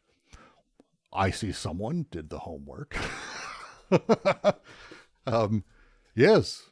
And the phrasing of it is really interesting because, again, when we go about, and I in my video on what social codes are, which if at any point you have an issue with how I've used the term social codes or it doesn't make sense to you, go elsewhere on the channel. It's under the video called The Capitalist Cuckold. And it's an hour video going through how social codes are developed according to sort of social anthropology and why D&G care about it, because it's about Anti-Oedipus. All my videos, by the way, come back to Anti-Oedipus. You should not be shocked. the nature of how coding works and the way gender sort of happens, I'm not going to say it's accidental, but it isn't intentional either. When, for example, there's a tribe that Godelier talks about that, and Strauss studied. The way they derived salt specifically was from burning very specific plants, because the ash from that plant actually was deeply salty, and it was not really a thing anyone knew. It's not like anyone did this, but when they burn them, they would be, that ash, if they put it on stuff, would cure the fucking meat, which is crazy valuable. And it also made things taste good because salt is delicious. We're like, our receptors are built for that. And so what would happen is the people who burn stuff, women did that most often at the time, not intentionally. Again, this is in time where people learned this, but women were the ones in this tribe who didn't go out and hunting, and they were the ones cooking. So they were the ones burning. So they were the ones finding stuff to burn. So they were the ones who burned these plants. As they started to learn that this stuff was salty, they went, oh, fuck, this could actually be valuable. And at that point, the switch was really kind of, again, insidious, virulent, you might say, because it wasn't that the men came in and said, ours now. It's that men are the ones who did the trading, because that's how it had been done. Like societies, especially tribal, prehistoric, non-writing societies, don't upend things very easily. So the men became in charge of the salt because it could make money. And lo and behold, men were in charge because men did trade. Why did men do trade? Well, when you trace it back, you start finding how they began working together was going on certain hunts together. And those certain hunts allowed trade between people. The bartering debt system would be able to form. This really weird set of happenstance ways that people have dealt with each other over time is emergent of current society, not determinative of. This isn't a thing where people are choosing to live in capitalism. We're here because en masse, when you have a large number of people who've been working together, you move and switch from sort of a debt-based modular sort of randomness with a chief where constantly everything's happening to a larger system of management, of despotism, based on the need for water. And at some point, when you have enough people that are there and you grow, there's this other thing that happens where monetization and the money that is printed in coin, which is the king's name, it's his coin, it's how he taxes, it's how he gains wealth, that's how he's able to control that and also control his people, conversely becomes held by groups of people outside of this, artisans, people who own other things, people who control other things, lords. But this isn't capitalism quite yet. At some point, people start to realize they can actually just use that money to invest and make more money. They don't even have to buy things directly. They just invest in what other people are doing, and they make money off that. Then we see the birth of capitalism. But this shift isn't one that's determinate. It's one that happens as these different steps are sort of reached. And we see that in mass, the orders of magnitude of humanity grows and shifts. And it's why we're seeing the stress of capitalism. We're reaching the end of that same growth where the orders of magnitude aren't able to be handled that way. It's a really fascinating sort of setup. Oriental Despotism by Whit Fogel is a big push. I would highly recommend for it. If you want to find an interesting book, it's a good one. That I think will do it. That's my 2 hours for today. We are going to be every Tuesday from here out. I'm not going to be moving off of that. We're keeping going. I know we had a little bit of a bubble, but Thursday, I'm going to be doing a longer stream, and we're going to be going over, as Mabel's mentioning it, I have to mention it, is I'm not going to, you still haven't told me how to pronounce it correctly, by the way, Estelle. You were going to correct me. Jean-Claude Martin? Oh, yeah, it's Jean-Claude Martin. I felt like that's what I said. Oh, well, you said Martin. So it's supposed to be Fine. Martine? Time. Martime. You don't. You're pronouncing an N at the end. You're not supposed to. There's no N in French. Okay, yeah. Gotcha. So it's Jean-Claude Martin. Martin. Martin. Like the like Marty. No. So basically, the I and the N make a different sound, but it does just like clé doesn't make a T sound, but it makes a different sound than E, right? Okay, this is true. So Jean-Claude Martin. Yeah, that's it. Okay. It is Try my to ever-evolving struggle with French. This is your R's, but I can read. I can read French at this point decently. I'm actually really happy with my progress on that. Like I can read complicated stuff, mostly because it's kind of sort of English enough. I will not be able to order a baguette if I were dying in Paris. They would just look at me confused with the garbage that will come out of my fucking mouth. Oh, they would switch to English instantly. No, I know they would, but I know, but you know my point. I'd fucking die. They'd be like, who is this foreigner? This weirdo, can't speak anything. What language is that? I need to start having the Simpsons line. It's my favorite Simpsons moment for French, which is, there's two of them, but the one where it's the classroom where they go into French class and all the kids laugh. And she goes, en français. And they all go, ho, ho, ho, ho, ho, ho, ho. It was pretty great. It's a pretty good moment, but I'll stop now. Debt Slavery from that guy. I'm going to be going over Thursday. It's a short read. If you get a chance, it's fantastic. I do not have a PDF of it that I'm aware of exists. But if you can pick it up, it's a worthwhile thing. Otherwise, I'll be going over most of his points. And again, I recommend it. Jean-Claude Martin is phenomenal. And his work is only now being started to be translated into English. And so as it does, I'm going to be like screaming about it. The same with La Poujade, who's wonderful. Am I pronouncing that one correct, at least? Estelle? Close enough. Yeah. I figured it's close enough that he won't be mad, which is all I want. That's all I care about. I have a very low bar. I don't want to enrage people that I mention their names of. Good Lord. Good Lord. So let's see. God, I feel like I want to keep going, but do we do another? I'll leave it open. Does everyone want to do one more paragraph, or are we good for the day? Because it's kind of 2 hours is a lot for Anti-Oedipus, and 2 paragraphs is a fuck ton for this section.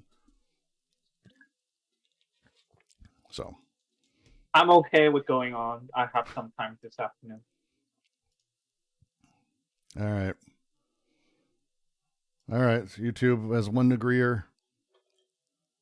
So far, no one's fighting that. All right, fine.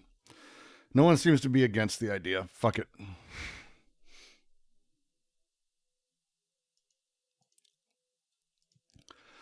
All right. Let me see. Let me make sure I get the right section here.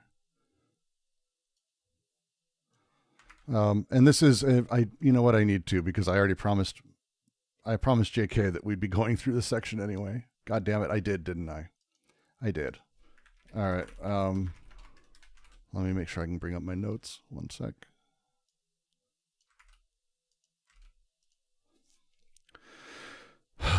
What complicates everything is that there is indeed a necessity for desiring production to be induced from representation, to be discovered through its lines of escape. But this is true in a way altogether different from what psychoanalysis believes it to be. The decoded flux of desire form the free energy, the libido of the desiring machines. The desiring machines take form and train their sights along a tangent of deterritorialization that traverses the representative spheres, that runs along the body without organs, leaving, escaping, but while causing more escapes. The desiring machines themselves are the flux schiz, or the brakes flux, that break and flux at the same time on the body without organs. Not a gaping wound, represented in castration, but myriad little connections, disjunctions, and conjunctions, by which every machine produces a flux in relation to another that breaks it, and breaks a flux that another produces. But how would these decoded and deterritorialized flux of desiring production keep from being reduced to some representative territoriality? How would they keep from forming for themselves yet another such territory, even if on the body without organs, as the indifferent support for the last representation? Even those who are best at leaving, those who make leaving into something as natural as being born or dying, those who set out in search of non-human sex, Lawrence, Miller, stake out a far-off territoriality that still forms an anthropomorphic and phallic representation. The Orient, Mexico, Peru. Even the schizo stroll or voyage does not affect great deterritorializations without borrowing from territorial circuits. The tottering walk of Malloy and his bicycle preserves the mother's room as the vestige of a goal. The vacillating spirals of the unnameable keep the familial tower as an uncertain center where it continues to turn while treading its own underfoot.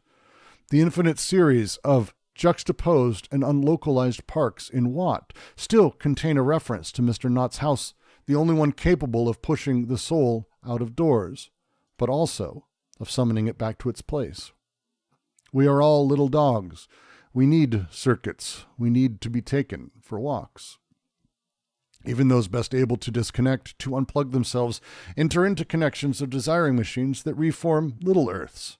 Even Gisela Pancau's great deterritorialized subjects are led to discover the image of the family castle under the roots of the uprooted tree that crosses through their body without organs. The end here is a lot of literature references. A lot.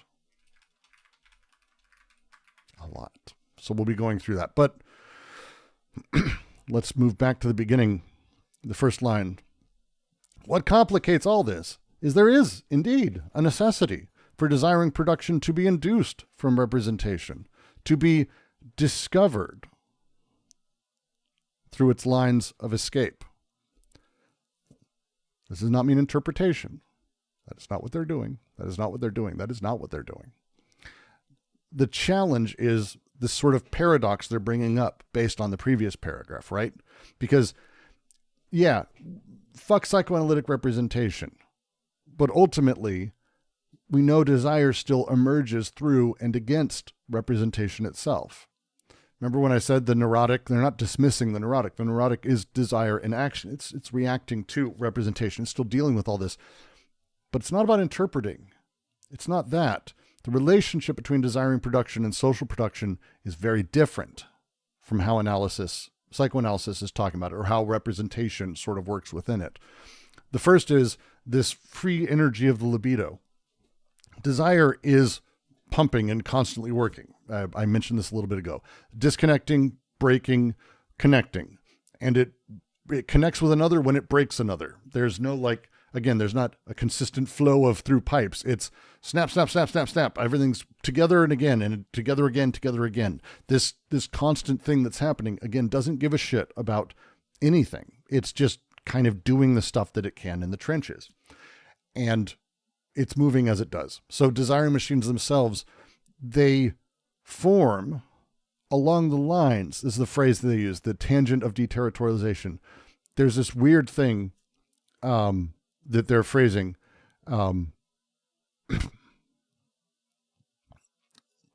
They traverse, the phrasing here, the desiring machine takes form and train their sights along the tangent of deterritorialization that traverses the representative spheres that runs along the BWO. These tangents, they cut across representational structures. And this thing that they're doing, this tangent that they're cutting across, the phrasing they're being very particular about, this is on the BWO. This is on the BWO. This is the carving, the recording, the process of this, the lines that cut across it. The BWO is the surface where deterritorialization occurs. Right? That's what they're getting at. So when we talk about the process of all of these things, we've got to talk about these decoded and deterritorialized flux of desire and production, how do they keep from being reduced to a representative territoriality? How would they keep from forming for themselves yet another, even on the BWO, as the indifferent support for the last one? This is the process they're talking about. And they notice, and they bring up a whole bunch of different people, D.H. Lawrence, Miller, some of Deleuze's favorite writers. I mean, he's quoted them throughout this entire thing. D.H. Lawrence, who I love. I've done a reading of parts of Phoenix. I know Sunday has too. A few other people. D.H. Lawrence is phenomenal as an author. His thing that he did, Artaud did this as well, by the way. They still talk about these far off territorialities, and it sounds silly to say that way. You got to remember, in a time before planes, like Peru was exotic as shit. Like, that was fucking crazy that you could ever go to Peru. Think of it that way. People think of other planets at this point, kind of in the same way that people talk of Peru. Well, someday we'll be able to get lots of people going to the moon and Mars. That's kind of the thing. Peru at the time was just far off, but they kind of, I don't want to say fetishized it. It's probably the wrong term, but they eschewed Western styles for this non-Western thing that he made exotic. But by making it exotic, definitionally, he sort of built it around Western styles, right? Henry Miller did the same thing. Henry Miller very much did the same thing. Tropic of Cancer, Tropic of Capricorn, very much was about sort of sexual liberation and this nomadic existence. It's why Deleuze adores Miller and references him a lot. So does Guattari. And that push was kind of, again, non-Western. It's particular. And and that's the thing. They stake off far out territoriality that still forms an anthropomorphic, a human-centered, and phallic representation. The Orient, which is what Miller called where he went, by the way, then the Mexico or Peru. Even this thing that they were doing, they're still building into this. They're still building these things. They then go into talking about Beckett's Malloy. Malloy is part of a trilogy of works that Beckett put together. I do recommend it. I read them after our first reading at the DGQC, and I really have grown to actually really appreciate Beckett's writing a lot. But the book's about finding his mom. Malloy is like trying to find his mom. He's not, we'll say, well, I think would be a nice way to put it. Everything for him, like how he goes about things, the bicycle he has is an anchor to his mother. Despite leaving everything behind and out on a journey, it's his world is still his mom. So even by exiting the world of desiring production, even by taking flight, you might say, he's still recreating that as a thing. The third novel that's mentioned here, which is The Unnameable, is it's complicated. It's complicated. The way that The Unnameable sort of plays and how it sets up is about family being the center of it. We don't really ever know who the author is. It's a complicated sort of thing. But ultimately, the tower, which is what is called in there, the where the family resides, and as the center, you can never get around it. You can never get away from it. It's part of really the set of the books. This, I think, continues the same as the rest of this. You get the idea of what they're doing. Like, are you following? He's bringing up a bunch of examples of, hey, even these people who get outside of the stuff, or the story is about them breaking free, which it is, they never escape it because they just kind of recreate the form of the thing or the kind of thing.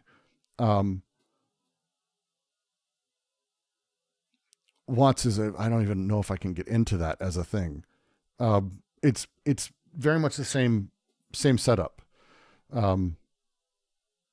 We are all little dogs. We need circuits and we need to be taken for walks. This is what they're getting at. Don't consider that you're going to find a way out of all of this and break completely free. That's not what people are. This is not peopling. Someone who's broken free of social connections and social machines and who is doing their own thing, they're catatonic in a fucking asylum. That's someone who's disconnected from social. The schizophrenic or the extreme clinical autist that they talk about in here, those are people who are broken free of society. They're catatonic. They're not connecting. Great. That's not the jam. We are kind of existing in a social space, in meat space in here, and the colliding of these things. The subjects are necessary, but even those who have like pushed us beyond it, Pankow, who they've referenced earlier, Pankow is a German-French psychiatrist and psychoanalyst. Her whole thing was about treating schizophrenia. And schizophrenia, again, as they were talking about it, is that early onset or late onset. Early onset is what we now generally call autism. Late onset is generally what we call dissociative or identity disorders. These things happen at different times in people's lives. They were one big umbrella. But Pankow was really about sort of rebuilding the dynamic things of people. Her specific thing she did, and it was always fascinating, is she literally would build like modeling clay and have them build their relationship with time and space almost symbolically with the clay in front of them. Really cool shit. They talked about it a little bit earlier. But what they're getting at here, even Pankow's great deterritorialized subjects are led to discover the image of a family castle under the roots of the uprooted tree that crosses through their body without organs. Ultimately, it's about, for her, getting back to breaking free, but understanding your place within your family structure. They're using a little bit more poetic language, but she kind of did too. And so, because again, it's a psychoanalysis, mostly irrelevant. The second half of this is giving examples, but that's the push that is important, is to understand that it's not that representation isn't connected in some way to desire. It's also not that we can look at representations or what person says they believe in and evoke or interpret what desire means. That's not the plan they're playing with either. They're wanting to move in a completely different space from this, entirely different, and instead have us talk about this thing where we understand that we tend to remain like little dogs, tethered to a familial territory. We tend to. We kind of do this. How did I write this before? Ultimately, as they say, we inevitably create connections of desire machines that reform little earths. You'll see this a lot. No matter how free one is, they recreate the thing again. And that's, again, they're not saying this doesn't happen. They're not saying, oh, this is a representation, we're free of it. It's not about breaking these things. It's about understanding these processes that form all of this. And so when we start talking about the wandering, or when we start talking about the breaking of these things, or we start talking about how we separate ourselves or where we can separate ourselves or any of these things, it's incredibly important to actually place these things not in the order of things, but in their context, and understand how they position themselves within these different elements. Representation is not meaningless. It's not that it's disconnected from everything, but it's that you can't, from representation, divine representation, nor can you divine desire from the end result. The bread doesn't allow you to know how the wheat was grown. That's not the intention. That's not the setup that they're playing at. That's not the drive behind Anti-Oedipus. It's not breaking free of that. That's not where they're going or how they're going at all. I kind of want to just move into the immediate next paragraph, actually, because it answers the question of how this works. And I'm going to do that. Anyone have a question here or a comment on this specific paragraph or these examples? And this includes YouTube chat. I'll wait for a question to be asked if there is one. I always give an awkward silence. Always, always happy. I like awkward.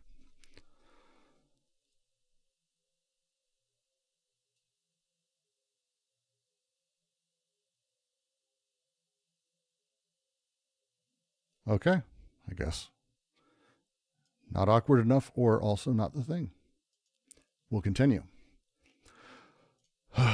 Previously, we distinguished two poles of delirium, one as the molecular schizophrenic line of escape, the other as the paranoiac molar investment. If you remember this, we just went through this. But the perverted pole is equally opposed to the schizophrenic pole, just as the reconstruction of territorialities is opposed to the movement of deterritorialization. And if perversion, in the narrowest sense of the word, performs a certain very specific type of reterritorialization within the artifice, perversion in the broad sense comprises all the types of reterritorializations, not merely artificial, but also exotic, archaic, residual, private, etc. Thus, Oedipus and psychoanalysis as perversion. Even Raymond Roussell's schizophrenic machines turn into perverse machines in A Theater Representing Africa. In short, there is no deterritorialization of the flux of schizophrenic desire that is not accompanied by global or local reterritorializations that always constitute shores of representation.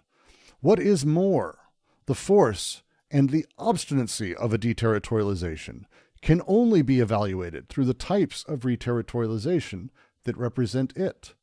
The one is the reverse side of the other. Our loves are complexes of deterritorialization and reterritorialization. This is a little bit what we were talking about, LJ. What we love is always a certain mulatto, male or female. The movement of deterritorialization can never be grasped in itself. One can only grasp its indices in relation to the territorial representations. Take the example of dreams. Yes, dreams are Oedipal. This comes as no surprise, since dreams are a perverse reterritorialization in relation to the deterritorialization of sleep and nightmares. But why return to dreams? Why indeed return to dreams? Why turn them into the royal road of desire and the unconscious, when they are in fact the manifestation of a superego, a super powerful and super archaized ego, the Urzine of the Urstadt? That's a very bad pun. Yet at the heart of dreams themselves, as with fantasy and delirium, machines function as indices of deterritorialization. In dreams, there are always machines endowed with the strange property of passing from hand to hand, of escaping, causing circulations, carrying and being carried away. The airplane of parental coitus, the father's car, grandmother's sewing machine, little brother's bicycle, all objects of flight and theft, stealing and stealing away. The machine is always infernal in the family dream. The machine introduces breaks and flux that prevent the dream from being reconfined in its scene and systematized within its representation. It makes the most of an irreducible factor of nonsense, which will develop elsewhere and from without in the conjunctions of the real as such. Psychoanalysis, with its Oedipal stubbornness, has only a dim understanding of this, for one reterritorializes on persons and surroundings, but one deterritorializes on machines. It is Schreber's father who acts through machines, or on the contrary, is it the machines themselves that function through the father? Psychoanalysis settles on the imaginary and structural representatives of reterritorialization, while schizoanalysis follows the machinic indices of deterritorialization. The opposition still holds between the neurotic on the couch as the ultimate and sterile land, the last exhausted colony, and the schizo out for a walk in a deterritorialized circuit. That's the end of the paragraph, actually. This is a PDF that does funky things. So when we talk about the nature of delirium, how we understand the social world, how we tell those stories and things like that, what they're bringing to the front, what they're pushing to front is, again, how we can spend time analyzing and thinking through these things. So to go through it. Previously, we distinguished between two poles of delirium, as they discussed before in the social and as they discussed earlier in this very chapter. One as the molecular schizophrenic line of escape. So by having the line of escape be molecular, there is no grander narrative that this desire point is connected to, and it just goes out it goes. Line of escape, so it breaks out. The other as a paranoiac molar investment. The paranoiac molar investment being the certainty of what a thing is, and the desire stops there. This boom, molar investment, molecular, schizophrenic line of escape. But it's not just that the schizophrenic pole has one thing opposed to it, which makes this very difficult because generally things are bipolar, not tripolar. That's the whole point of using the term polar. But hey, let's keep going. The perverted pole. Let's talk about perversion.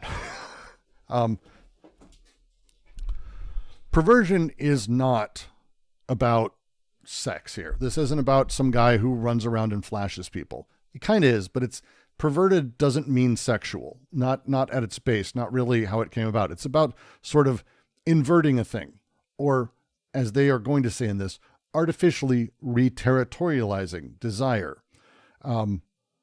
This comes from a reading of Sater and Mossack, which is Venus and Furs and Coldness and Cruelty, specifically. Coldness and Cruelty, where Deleuze, I think, really brings out his understanding of perversion very nicely. Logic of Sense does too. When we talk about perversion, someone who's got a foot fetish, for example, sexual desire as a thing is really, as they were talking about when they came up with the term, sexual desire, human sexual desire is really about reproduction. It's about proper, normal sex, missionary sex, whatever. And everything that isn't that desire tries to fulfill that pleasure principle, that thing, this is considered perversion. They don't mean it fully in the sexual sense, but it's the same concept, though, the same movement that's happening. When you get enjoyment of any sort from the smell of a book, there's a little perversion there. The smell of a book, it's because it reminds you of X, Y, and Z, or even nothing at all. The perversion is the reconstitution of territorialities as a thing. In the narrowest sense of the words, they say, it is a certain very specific type of reterritorialization within the artifice of the paranoiac, very particular. Perversion in the narrow sense of the word performs a very specific type of reterritorialization within the artifice. Perversion in the broad sense comprises all reterritorializations, not merely artificial, not simply artificial, but also exotic, archaic, residual, and private. This is going back to the idea of how exciting Peru was to, I want to say it was Lawrence who really went over the edge about Peru, but it's probably Miller too. Miller definitely. But these things, the archaic, the exotic, the residual, the private, the reterritorialization of things to these elements. And inside this artifice is the other pole that's opposing the schizophrenic, because it's reterritorialization. Deterritorializing is the schizophrenic process through meaning generation. But when we've recaptured it, because it's exciting, it's exotic, it's what a Oedipus in psychoanalysis are perversion in this sense. I'm not going to go into Raymond Russell's thing. There is no deterritorialization of the flux of schizophrenic desire that is not accompanied by global or local reterritorializations. Reterritorializations that always reconstitute the shores of representation. So, again, you can't D without re. I say that because I can't say the whole word about a billion fucking times. I'm going to have to here. There's no D without re, because ultimately these things come together. Deterritorialization doesn't have any social meaning or meaning at all. Something is deterritorialized has shattered meaning. It gets reterritorialized as we apply new meaning to it through the process of either perversion or paranoid behavior. Paranoid behavior is where we sort of recapture it by putting it inside of a space of representation, or perversion because we're attaching it via exotic, archaic, residual, private elements into this space. Okay? These are the processes that they're laying out, because it has to do with, again, how desire is able to see it and play with it. And representation has a lot of tools to do this. So the way that they talk about it is this sort of one side of the other. It's less thinking of it as sides, because it's not that. It's that one leads to the other necessarily. They are, as a subject is deterritorialized. The term coming from when Spanish conquistadors, show up at a fucking island where people have been living for thousands of years. They have no idea anyone's outside of it. The territory for those islanders was the islands around them and the water. But suddenly it's like, wait, what the fuck? And the territoriality that they exist in is destroyed, deterritorialized. And then as they come to terms with and they build what really is going on, that there's people from the other side of the ocean in giant ships, there's millions of people there. The reterritorialization that happens, that sort of covers back over, it's effectively consistently instant, and it's happening, and it's the oscillation sort of back and forth. This is not, again, I've deterritorialized, yay. No, fuck off. You don't deterritorialize. If you're talking to me, you ain't deterritorialized. That ain't the thing. Understanding, desiring machines, elements, representation, things break, but are immediately healed because we exist socially and we have to, and we continue to understand the world through these reterritorializations of things. That's the end of that. Like, I don't know how else to do that. This is the thing they're talking about, the thing about love. That's why they use Miller. It's why they use Lawrence, who are basically writers of love, like passion and sex and love and lust and all this. That's why they say our loves are complexes of deterritorialization and reterritorialization. What we always love is a certain mulatto male or female.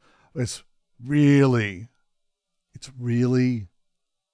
a fucked up sentence in its own way, but they're being very provocative when they say this, because the whole point is that you fall in love with a person, and that escaping and recapturing that happens when you fall in love with a person, it's always recaptured in gender or racial categories.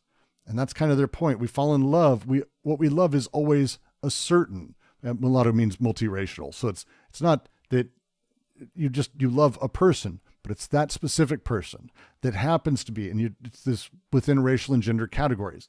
You don't fall in love with the race and the gender, I guess would be the way to put it. Unless you're fetishizing race and gender and you don't care about anything else, usually it's the person that we love. I know conservatives may have a difficult time with that, but usually it's the person we fall in love with, and then the rest falls in line and we justify it. But that's the thing they're doing. They're really playing with the line here. They're being deeply fucking provocative. They're super. And so, Estelle, I'm getting to your question here. So when we talk about dreams, and they talk about dreams, the example of dreams, they bring it back up. Well, wait, why would they do this? Well, it's because dreams are actually a great example of the process they're talking about in action. That dreams are a perverse reterritorialization in relation to the deterritorialization of sleep and nightmares. Nightmares are unknowable. If you've ever experienced a proper nightmare, and I don't mean a nightmare where like, oh, everything's scary and you're being chased down a hall, but like where things don't make sense, like where things aren't connected, it's a proper nightmare. This is, you can explain it a little, but things don't fit the world as you know it. The world's shattering, like it's an existential nightmare. I've had these. People have these. It's extremely common, super, super common. That type of nightmare is on the side of flight, because the other type is the kind where all these things are being recontextualized, reterritorialized perversely to fit in whatever grander story. Oh, Brooks, Yeah. can you connect that with representation? Is there the process of reterritorialization? Yes. Is Because that a form of perversion? And is that a form of representation as well? Well, so the way to think of it, and they use this line, I'm going to kind of pull it back. It's always on the shores of representation. That's because, again, when we talk about deterritorialization, reterritorialization, the term is very much drawn from these uncontracted tribes on islands where they go through a process. And the process as identified is this: they're reterritorialized and deterritorialized. But that thing that happens isn't just like, oh, I have a global understanding now. No, it's always redrawn at the shores of the island.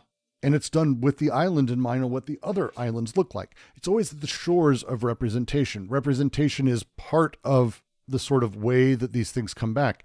And it's done through this perverse process as they're going through. That's why they say this: with fantasy and delirium at the heart of dreams themselves, machines function as indices of deterritorialization. Indices being, and they do mean it, as you said earlier, indices are indicators, clues you could say, but indicators, not things, indices. Okay. It's a math term, happy to use it. It's also a normal term, like the indices of the market.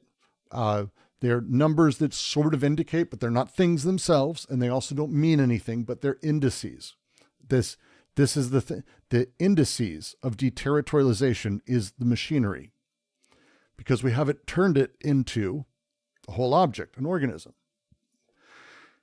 Psychoanalysis presumes everything is a whole object in an organism. And so if we can understand the whole objects and things inside of the back of our brain that's unconscious, we can understand the forefront and we can work to fix it. But that's not really what's happening. Instead, the machinery, the desiring production of it all, that is, I don't want to say non-vitalistic, but it doesn't have, it's not the same thing as what we're talking about. Again, this pre-body without organ stuff, this is like baseline shit. The machinery functions as indices of deterritorialization. In dreams, there are always machines endowed with strange properties of passing from hand to hand, escaping and causing circulations, carrying and being carried away. The airplane of parental coitus. He runs through a handful of sort of things you might see. It was weird. I was in school and then I saw my dad's car drove through, and then my sister, like objects appear, these things, these machines that always have a weird property. They're passing from hand to hand. They're the airplane of parental coitus. They're a father's car, grandmother's sewing machine, but they're not at all, but they are. We're connecting that setup. This thing, the machine is always infernal in the family dream. It's interruptive. It's discursive. It's breaking. The machine introduces breaks and flux that prevent the dream from being reconfined in its scene and systematized within representation. It's the nature of dreaming. If you're having a dream, I don't care what it is. It could be sexual. It could be fun. It could be flying through the air. It could be just, I don't know, fucking billions of things. I don't dream very often. I have way too many nightmares. But the way that it works is machinery interrupts. You never have just like a steady, happy little simple dream that is just the space of representation. There are things that are constantly interrupting. It's not stuck in representation. It makes the most of an irreducible factor of nonsense. Nonsense is the mechanism they're talking about here. Nonsense is the thing that's interacting and playing with it. It's fucking with everything. Like the machine introduces a break. It introduces a flux, preventing the dream from being reconfined in its scene and systematized within representation. Have you ever had a dream that made total sense? I haven't.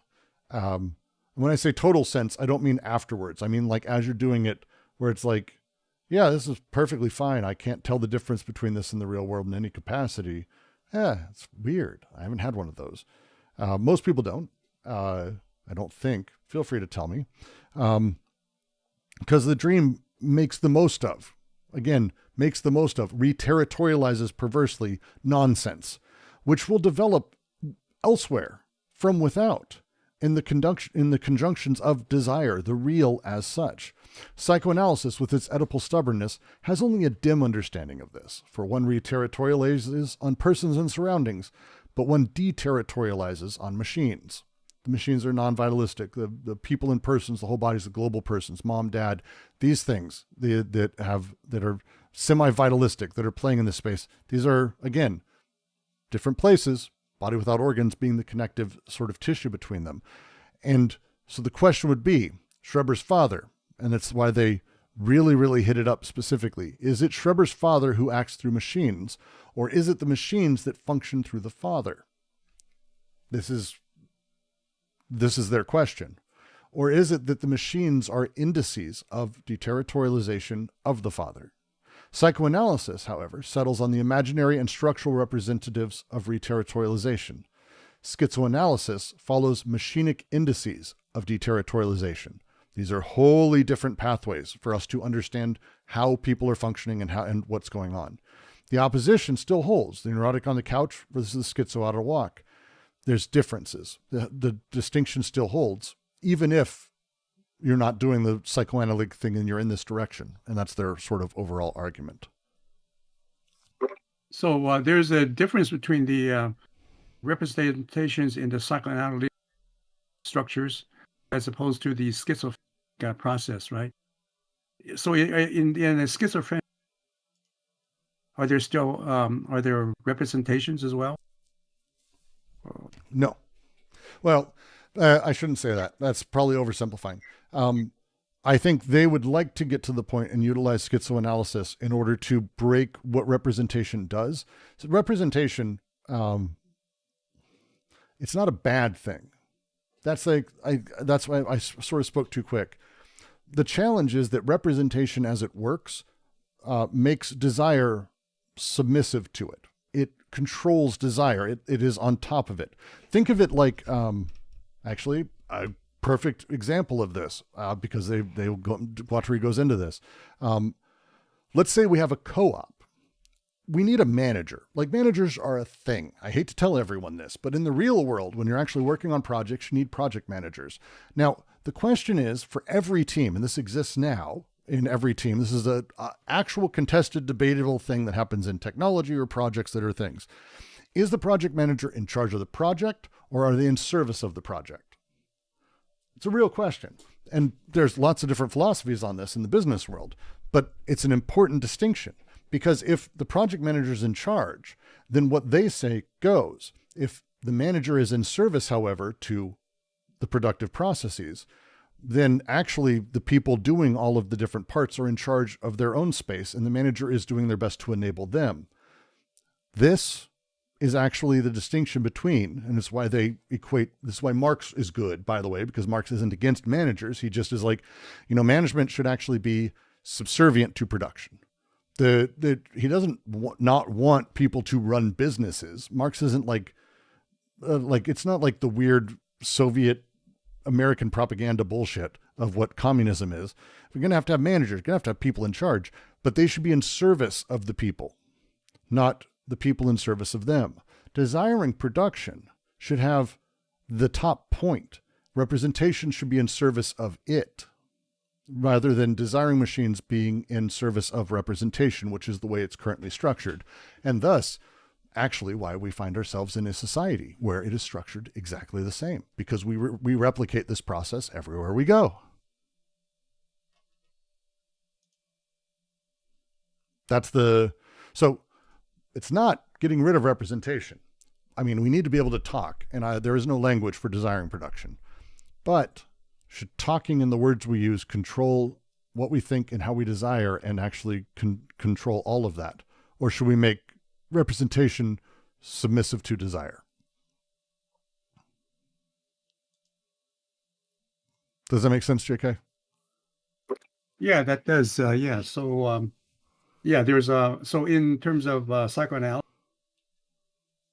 setup and structured, there are these, authorities like the, patriarch or Oedipal complex. And so its desire is submissive to authorities. Whereas if you're talking about the schizophrenic process, there are some representations that begin with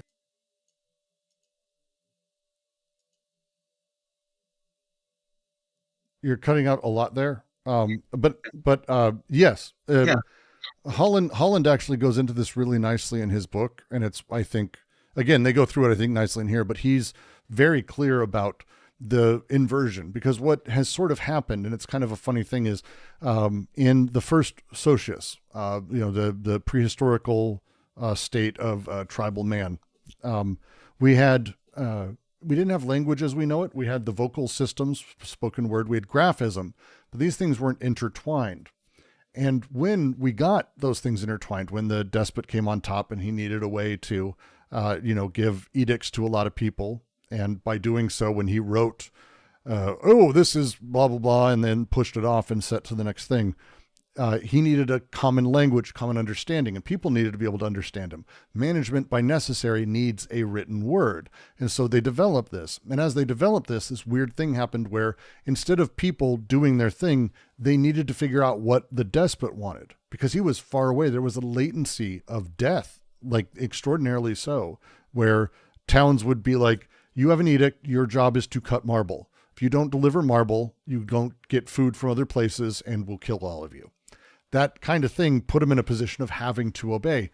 And because it comes top down, and again, this is biblical, the Bible is God's word or the prophet's word. It's top down. What did he mean when he said X? It's divination of trying to find that originary point. Representation takes priority. The words take priority. Desire necessarily just has to get its shit in line. And if not, we'll fucking kill you, which they did. Very much. As capitalism took back over, it didn't get rid of that power, but it did sort of separate out the brutality of it from being predetermined and socially coded. It freed desire in one way while capturing it in a new way. And the new way it's captured is in the space of images and representation, which the same thing, what do they mean by this? I need to make sure that I can make $1. What does my boss mean? Blah, blah, blah. But the ability for us to actually shift that within ourselves, within each other, within our children, within our workspace, within our political systems, to where representation is in service of desire. You could even say like the way that the old Stoics would talk about it, or Leibniz spoke about this too, that the shifting in that way where representation is in service of desire rather than desire in service of representation suddenly shifts a lot of things about how all of it can sort of work. Does that make sense? Yeah, that does. Yeah, thanks. Good. I don't see anyone online right now, and I am finishing out my time here. This is the end of the stream for sure. I want to say thank all of you for joining me. We will be continuing next Tuesday from here, and we'll review a little bit more. Thursday, I'll be holding an open house. I'm moving the day to Thursday, and we'll do a little bit longer stream and talk about some other sort of theory stuff, which I'm excited about. And then that should be fun. Friday, I'm hoping to do a movie night in the QC. So because of that, if you like what I do, please do support the channel, membership, super chats, all that fun stuff. If you get a chance, jump over to Patreon, patreon.com/DGQC. Helps keep it going, helps keep it floating along. But the biggest thing, join us on Discord, discord.gg/DGQC. Period. If you get a chance to go, we'd love to have you here. We love these discussions, genuinely, and we're here to help. But with that, I think we're going to go ahead and say... Do we get to vote on what movie we got? No. Maybe. I don't know. Okay. Wait, probably? Like, is probably a good answer. We used to do movie night where it would we used to do kind of voting, and then ultimately it was like, by the time everyone voted, anyone who didn't vote for that movie ended up not coming because they got excited. It was just, but we'll see. Okay. It's fine. I'm just checking people are funny. People are funny. And also, I just spoke with we just had a board meeting, Brooks. Oh, I'm streaming on YouTube. Let me finish that off, and then we'll chat through that. Sure. 2 seconds. Thank you on YouTube. We'll talk soon. It's been lovely.